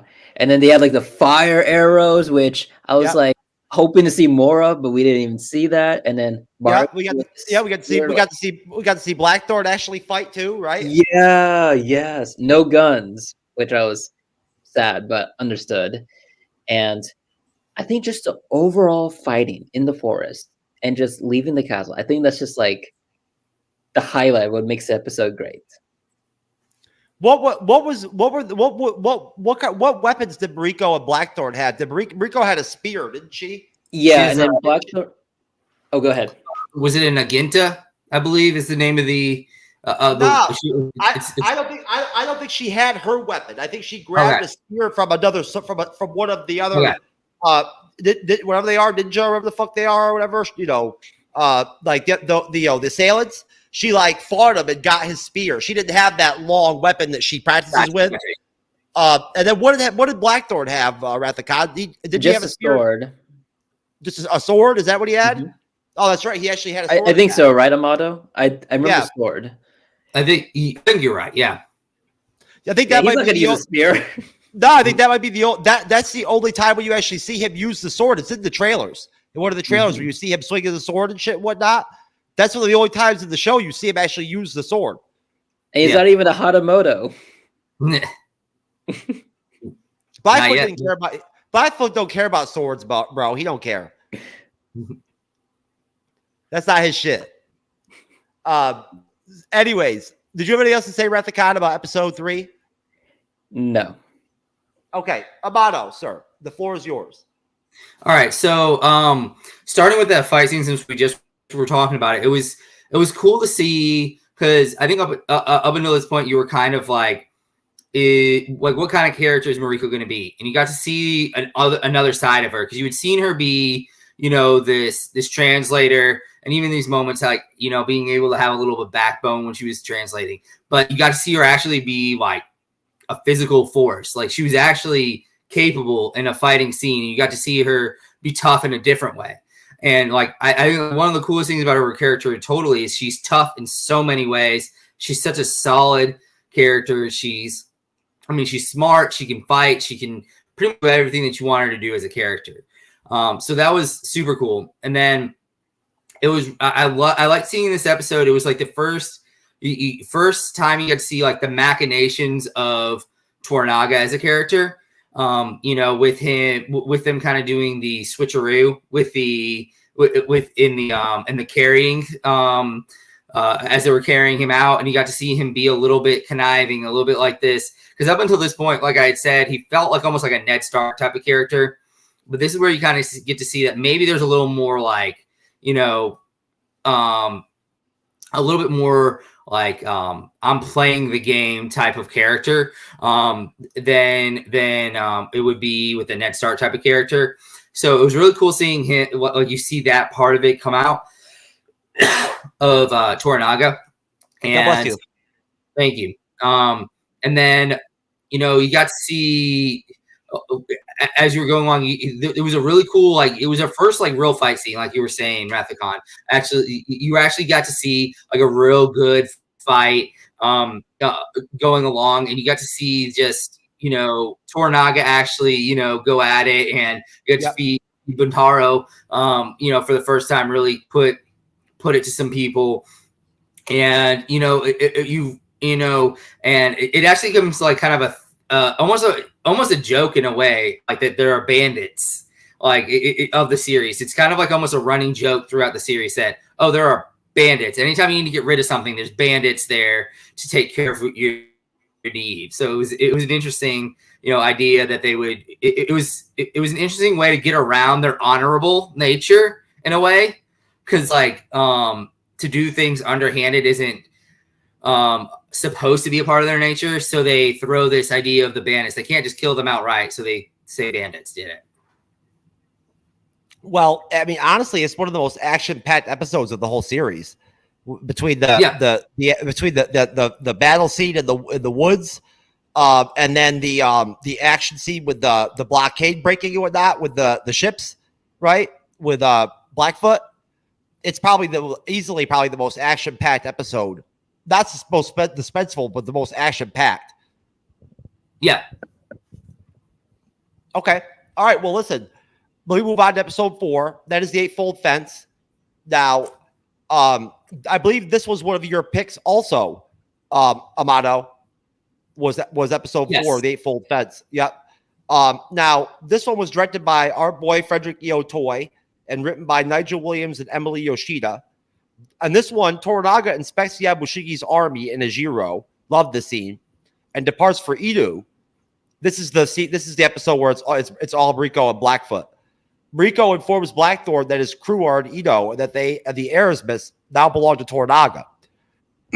Blackthorn is given a home, a good salary, and Usami Fuji, everyone's hero. Hiramatsu's granddaughter as his consort in exchange for training Yabushigi's army for 6 months. Yabushigi's nephew, Kashigi Omi, suggests to Yabushigi that in Toranaga's absence, Yabushigi can offer loyalty to the remaining regents. Can offer the confiscated weapons from the Erasmus to Ishido. Ishido's retainer, Nabara Josen, arrives and tells Yabushigi to return to Osaka and pledge his loyalty to the remaining regents. Knowing this will likely end in his death, Yabushigi invites Josen to stay the night and witness a demonstration of the cannons the next day. At dinner, Blackthorn gives Fuji one of his guns as a token of gratitude. That was a great emotional scene. I really enjoyed that scene. And she gives him her late father's swords. Mariko sneaks into Blackthorn's room at night and pillows with him, later claiming that she and Fuji had hired a courtesan. The next day, during the demonstration, Nagatano takes matters into his own hands and kills Josen and his retinue with chain shots from the cannons, much to Yabushigi's chagrin. So there you go. Episode 4, starting with you, Amato. Wonderful episode. It was the Blackthorn, Mariko pillowing episode. Yes. I mean, this is really where you got to see like kind of the culmination of their like tension getting broken. Like, because they had kind of been building up until this point, and like I said, she ends up going in and finally releasing that tension with him. And it's a really cool episode because you get to see. It's interesting because Yabushiga is really interesting in this episode because you get to see him almost. There's a moment where he realizes that his essentially his military isn't his military. There's an interesting moment like when Toranaga shows up and they're like everyone's like looking at Toranaga, and I think like Yabushiga's like jealous at this moment because these men that are supposed to be loyal to him, and he knows that he's like a vassal to Toranaga, but I think he also like he normally expects people to be like the highest guy around. And I think there was like this moment where you get to see him understand that no, Toranaga is the dude. And there's all this reverence about his existence. Just like the fact that he's there, you get to see that moment. And then of course, Yabushiga is like, the look on his face at the end is like, when all those guys get lit up, it's just like, he's just stunned and shocked. And he's just like everyone else, you just see this entire idea of him he's broken. He's like everything. He had this plan and it's just destroyed by what he believes to be like the incompetence of this young man, and whether it was a good move or a bad move can be kind of like debated. Was it just delaying the inevitable by destroying these men, or could something have been figured out, at this moment? Who knows? And it's kind of like, I think at this moment you're kind of expecting like everything to jump. At the end of this episode, you're like, oh, this is where everything's gonna like jump, and this is gonna be crazy. You like from this point, you're kind of like everybody figures that's where the war. That's where the war's gonna come. Yeah. Yeah, I think that's what it is. And I think after this episode, you kind of like, you start to really understand, oh, this is a political thriller. Like Rico even says at the end of the episode, she says it will be war. Yeah. Yeah. Like, and so you're like, oh, it's kicking off. Like we're going to get like, a couple episodes of just like slaughter, which you don't end up getting. But like, I mean, I feel like you didn't really need it.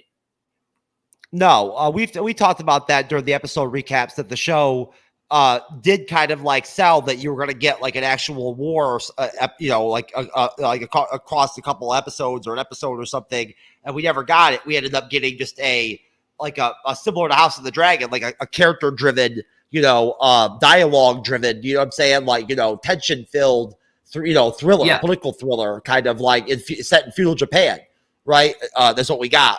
But it still was fucking awesome. I really enjoyed that. Like I enjoyed that they went that direction instead of just like we're gonna see me at like a hack and slash type of idea.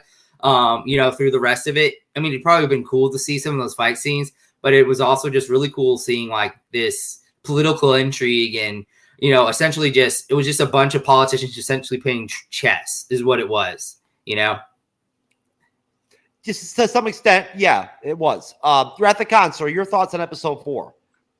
So I think episode 4, I think I've said this so many times, is the episode that best exemplifies how Toranaga-san is as clever as Toranaga himself.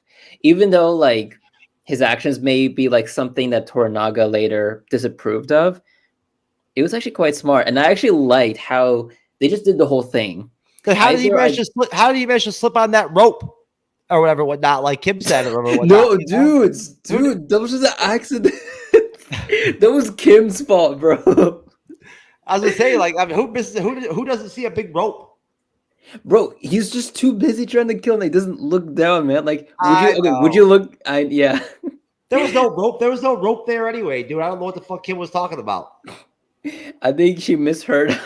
It was this gown and shit or whatever, whatnot that like caught him up. There was no fucking rope there. I know. One of our guests, Amato, when we recap that episode or whatnot, and everything, actually said something about like Nagakano like slipped on a rope or some shit or whatnot, right? Like when he hit that rock and died. And so I was like, oh yeah, like one of the ropes from like the rope rock sex toys that like they had back then. You know what I'm saying? I was like, it was perfect. Dude. Yeah. Oh man. Jasmine, finish your point on your points on episode 4, sir. Okay, so one part that I was very surprised by, and you already talked about, is where it's like, for 1 minute, okay, Blackthorn gifts guns to Fuji, and Fuji gifts swords, and it's like, okay, maybe they'll become more intimate, right? Really good scene.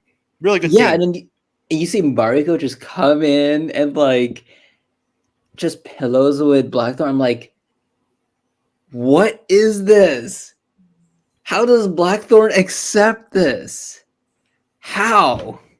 Like, technically he's married to Fuji, but it's like, no, he's not. Fuji's his consort. I know, but it's a similar thing, like how like Toranaga's wives. No, it's not. A consort is not the same thing as a wife in feudal Japan. It's not the same thing. Yeah, but that's why they have that's why they have the word wife and they have the word consort, right? Like, there is a difference. I thought they literally make it the same thing. Oh my god! No, okay. Amato, am I not right? A wife in feudal Japan is not the same thing as the consorts. No, they're not the same thing. No, like for example, when you see with Toranaga, he has his wife, and then he has his they essentially have consorts so that they can continue to reproduce. So they can continue to produce heirs, but not give the stress to the wife necessarily. So they're just essentially okay. Yeah, okay. I think Toranaga had altogether like six like combinations of like whatever they're called. He had wives and consorts. I think Toranaga. No, he had like 6 of them. I think Ashido said. I thought it was 2. No, 2, right? No, Ashido said he had 6. The one you normally see is like his wife. And then there's a consort that's with them, and she's all you see. It's like she gives legitimate heirs, but they're just So it was just the 2. That's what he had. He had the one wife, and then he had the one consort. Okay, yeah, at least as we saw. I mean, maybe there were more like off screen, but like the 2 that we saw, there was a wife, and then there was the like consort. Okay. Yeah, because Ashido in episode 1 actually says something to him, like at the one time when he's at the regent meeting, he actually says to him like you've taken on 6, or whatever, or consorts or whatnot, or like got married, whatever. He says something like that. Anyways, I'm sorry. Go back to you, Jasmine. Okay, and then this is my final point. So the whole like gore when you see like the cannons being fired. So before that, one thing that slipped in my mind is like I didn't even see Obi talking to men. Not Obi, Toranaga-san talking to his men, to prepare the cannons, to prepare like that whole surprise attack. So that whole surprise attack was just surprising and well done. And especially Yabu's like reaction. I think that was the priceless moment of it. I mean, the gore is like pretty great, but Yabu's reaction, he's like, what is this? Like, in a way, you could see that he kind of thought that he would have been next, you know, to die, because he was collaborating with Jozen and Ishido's other forces. But you could just see that the crack of the two-sidedness of Yabu is like starting to appear. That's all. Well, yeah, kind of. You're right. Yeah, because I mean, at first, like when he's playing both sides, he still seems like he wants to be loyal to Toranaga. That was yeah. You know, it was like it was like if he had to pick one out of the two, it was Toranaga that he really had like loyalty to, not over Ishido, at least. You know, that's what it seemed like. But then again, at the same time, as the series evolved, right, he started to become more concerned about his own welfare. Was what happened. Yeah. Right. And whether he will get caught or not. So, all right, episode 5, Broken to the Fist, directed by Frederick E. Otoy, written by Matt Lambert. Toranaga returns to Ejiro with his army, learning that Nagato killed Jozen. He takes away his command of the cannon regiment, giving it to Obi. Buntaro returns from Osaka and moves in with Blackthorn and Mariko. During dinner, Blackthorn and Buntaro engage in a sake drinking binge. I forgot about that. A drunken Buntaro forces Mariko to tell Blackthorn about her father, Akichi Jensei, who murdered the predecessor of the Taiko. He was forced to execute his family before committing seppuku, and Mariko married Buntaro as atonement for his betrayal. Later that night, Mariko was assaulted by Buntaro, and Blackthorn confronts him outside, but Buntaro lays down his sword and apologizes for disturbing his home.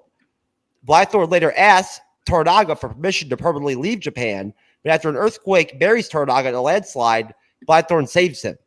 The following day, Miraji manages to convince Yamashiki and Omi that the gardener, Yujiro, who had been executed for disobeying an order from Blackthorn, was the spy they were searching for.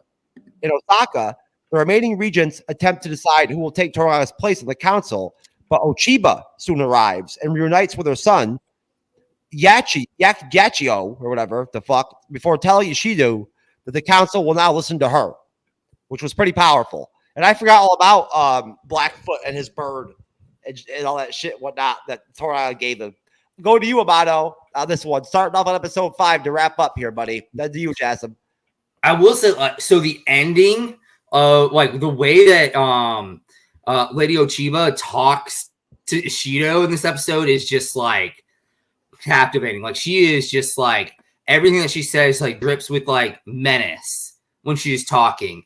It's phenomenal. Like her like essential like emergence as a character in this episode is just like amazing, and you're just like she's just phenomenal in this moment, and you really get some of the ground. Well, you don't know it at the moment, but you get a lot of the groundwork of like what Mariko's real role in all this is. Like, you know, they did a really. I don't mean to cut you off, but they did a really great job casting her, that character. They did a really good job casting that character. But yeah, like and like I said, like so you get without really knowing a whole lot about it, you get like Oshiba's like eventual like where she leads and her connection to Mariko, but then you also get to see a little bit of like how Mariko ends up where she is and why she's in this situation, and you get to see a lot of like this is a big episode for her, like her important entire storyline instead of just being a translator or, you know, this person that's there or this love interest for Blackthorn. You got to see that she is really central to everything that's happening, and everything that has happened in the entire like line of Japanese feudalism at this moment. So you really get to see how truly important she is, and it's in that moment with like Buntaro coming back, and it creates this situation of all this like these issues with, you know, well, like what is up with like Buntaro and Mariko? Like, why is there so much? You get some of the answers to that. Like, why is there so much like animosity between the two of them as husband and wife? Because you kind of got this like idea that the two of them are not very close, and you get this is the episode where you get to really understand how that came to be. Okay, Jasmine. So with this episode, it was in a way like not really a breath of fresh air, but it was like it's like a low, because like the previous episode was like had like the cannon fight and that type of stuff. Like it was a low. So in a way, I kind of got the sense that like the whole Shogun series was like up and down. One thing that surprised me with the creators is they show a sequence where Buntaro actually commits domestic violence on Mariko.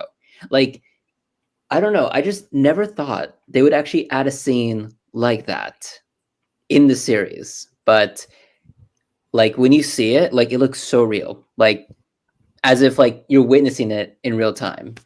It used to be somewhat common in cinema and whatnot, and then some TV series that you would see some straight domestic violence like that with men beating women. I've seen it. Oh dang! Before. Yeah, it must be the older series because like I don't know. Growing up, I'm not saying widespread, but I'm just saying Amato would tell you like I'm right. Like it's that you've seen it. Well, especially for the character that they're trying to create at this moment with Buntaro and their relationship, because you're supposed to. Like at this moment, you're kind of thinking about the fact that essentially Mariko cheated on her husband in this moment. So they're creating a situation of, okay, we need to get public favor back on her side. Well, you're not going to like Buntaro because he's going to beat her up in a way. Yeah, Mariko's no angel. She's not. Like she's no angel. With the whole Blackthorn Buntaro thing. But it lends to the authenticity, Jassim, that they're trying to convey, right? Back then, obviously, in that time period of feudal Japan, husbands and men beating women was like a regular fucking like what I'm saying? Like it was a natural thing to do. Like they would just beat their wives and shit. Yeah, I think just that alone, that's the part that like surprised me most in the episode. Yeah. Well, you know what, sir?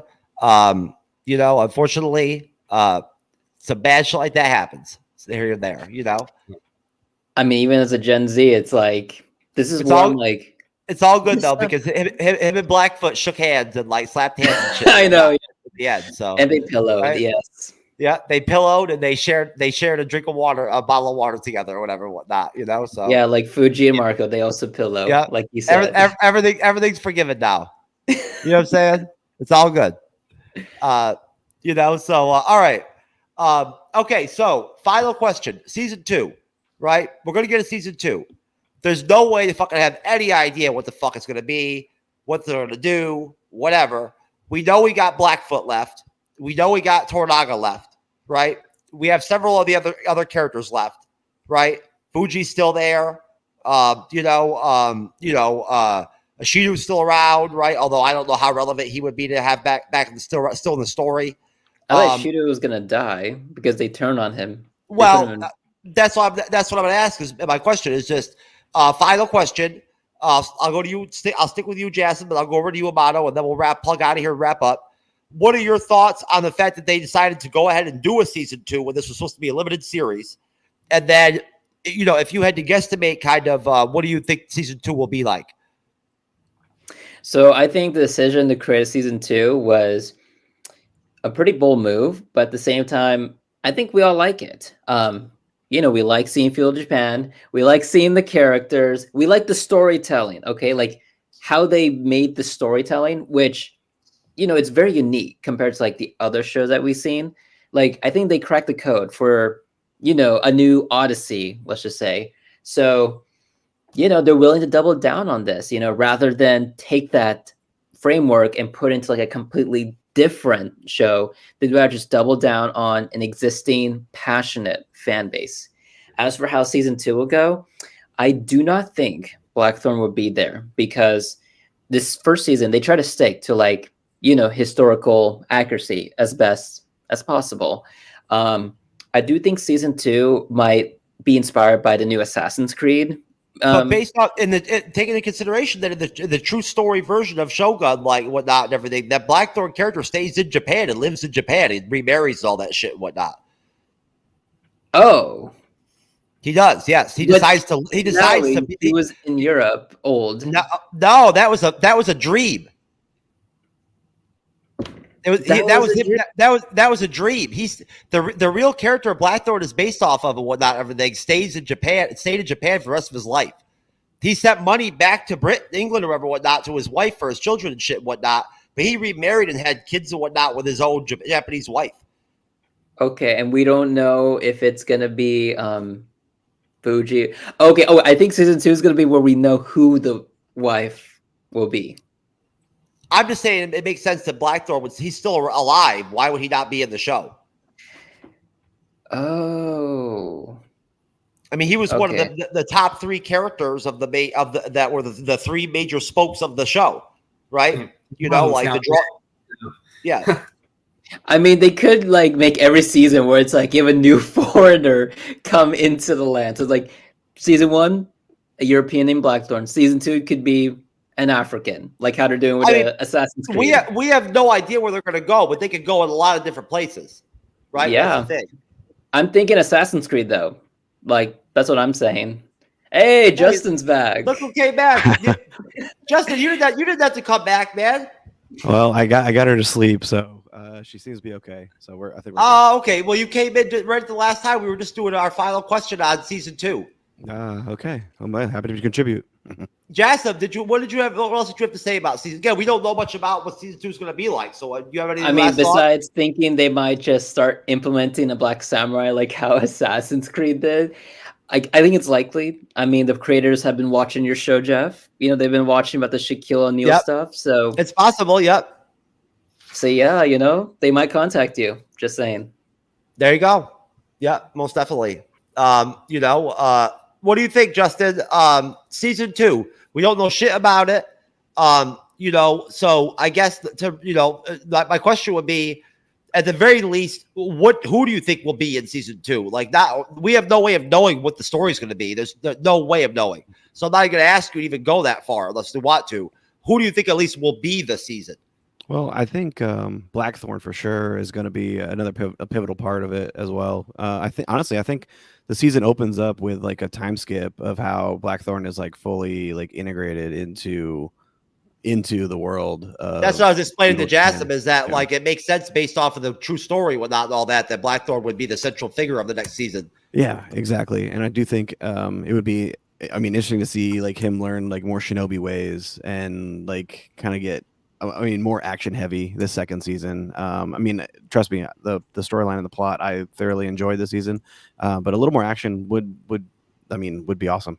I mean, samurais and shinobis and like all this stuff, like it would be incredible to see more of that take off. Yeah, that actually would be dope to have like a more action packed, you know, like have like maybe an actual war or something. You know what I'm saying? Whatever, whatnot. That would be dope. Yeah, for sure. I agree. I would enjoy that. To be honest with you, that would be really expensive to do, though.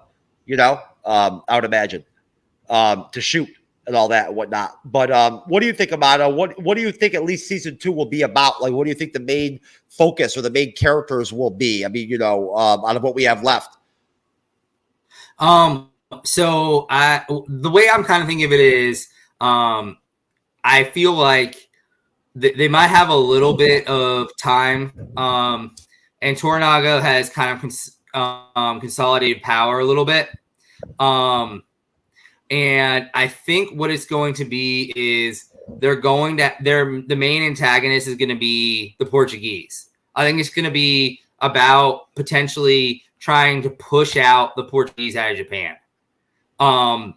You know, and he'll have, I mean, Blackthorn's going to be very important in that. I think he'll be a very important character because they need that like mindset person who understands the Portuguese a little better of what they really are instead of what they are showing forward facing. And I would love to see like the Spaniard potentially kind of like scoot on over maybe. And maybe, you know, because I feel like although they weren't necessarily like friends, I feel like they had a camaraderie between them as sailors. And, you know, didn't necessarily have as much, you know, animosity towards each other. But I think that could be a huge, like, that could be the antagonist point of view, is where you see an issue between Toranaga and the Portuguese, as he's seeing more of what they really are. Sure, because there were things that didn't get tied up at the end of the season, right? And honestly, I don't see how like just the relationship on its own with Toranaga and Blackthorn on its face value, right, is another season, right? What else do you really need for season 2? But have that be the root, right, Mario? You see where I'm going with this? Like them as the pillars, right? We lost Anasawi, so like that's what we have left. Go off them. And maybe even like maybe the priest becomes a bigger character and like he has to make like this moral judgment of like he sees what the church is doing. Like, he's been shown as such an honorable character. Does he have to make choices? You know, does he choose to be honorable or stick with his religion? You know, that kind of thing. You know, that'll be an interesting idea to see. You know how he would deal with that, with the way that his character was. I will say, like, we didn't necessarily talk about, you know, like you're talking about how this show isn't necessarily funny, but one of the funniest moments in the entire series was when the priest shows up and he finds out that his new church is gonna be right next to a brothel. Hilarious. Like that is one of the best. That's probably the funniest scene of the entire show. Is I love that. I love that character, Jin. She's great. Yeah, Jen was great. Yeah, she was incredible. Like a very strong, like madam, I would say. Yeah, bring Jin back for season 2. I'm telling you, like seriously. If you think about it, guys, this my thoughts on it real quick. Honestly, in a way, if you look at episode 10. They almost set up a second season. They did. It's right there, right? Like you had Father Alvino and like Blackthorn kind of get along there finally at the end. You know what I'm saying? Like at least it looked like there a possibility like that be over time maybe, right? Like Blackthorn could open up to Father Alvino and they could actually get along, right? Who knows where that could go? You know what I'm saying? The church is aligned now with Toranaga, right? So like basically like, you know, that's how it's going to go, right? Is that they're going to be more aligned with Toranaga. So like, you know, it would make sense. I'm glad you brought it up, Amato. It would make sense that you would tie in the church and the Portuguese and whatnot, all that angle in with Blackthorn, right, into season 2. That again, that would fill a lot of space, man. There'd be a lot of episode space. Just that dynamic and that angle alone, you know. And now that Toranaga is the Shogun, right? You know, he knows. You know, Blackthorn showed him the map and did all that in that cool scene and told him the whole situation of what the Portuguese are really trying to do to Japan, right? And whatnot, everything, right? He's going to want to combat that, right? Yeah. Do something about that. So. You know, there could be conflict there. You know what I mean? Like they left a lot left there in season in episode 10. They can bring Omi back very easily, right? Bontero you can bring back. Why not? A lot of people enjoyed Bontero in the series. Think what you want of him for beating up Rico. He was an interesting character. Mm-hmm. I liked it. I thought he was redeemed. Yeah, kind of, so, he did. He was redeemed. You know, in the feudal Japanese way. I thought he was valuable to the series. Right. We still have Fuji. Right. She's just going to be a nun. So I mean, so we get to see her in some fucking smoking hot Japanese nun outfit and shit, whatnot, which I can totally handle that. Right. I promise.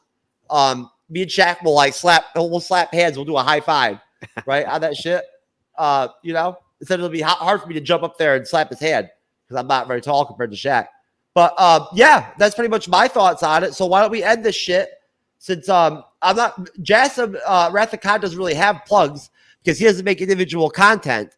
We will do plugs for the gentleman from the Royal Geek Podcast.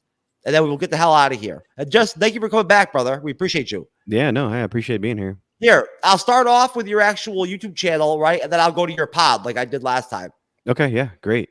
We had a blast covering X-Men 97, which the finale wrapped, and so that's our most recent episode. I'm gonna plug is coming up this week. We have our 4-year anniversary and our episode 300. So we are if listeners out there want to really get to know us, we're doing like a listener Q&A. Like we've had a bunch of people like DM in questions and stuff, and we're going to be answering all those questions on our pod this week. So we are thrilled and excited to just be able to keep doing this for so long. So having a good time doing it. Well, congratulations. Yeah, I appreciate that. Thank you. And I most definitely agree with you, Amato, about you mentioning earlier about how outstanding the writing and everything in X-Men 97 has been this year. We're a week behind because we chose to review it at one episode at a time and not do the first 2 episodes of one show. So I haven't seen. I'm at episode 9 to watch, right? So I haven't got that's as far as I've gone, but it's a great show.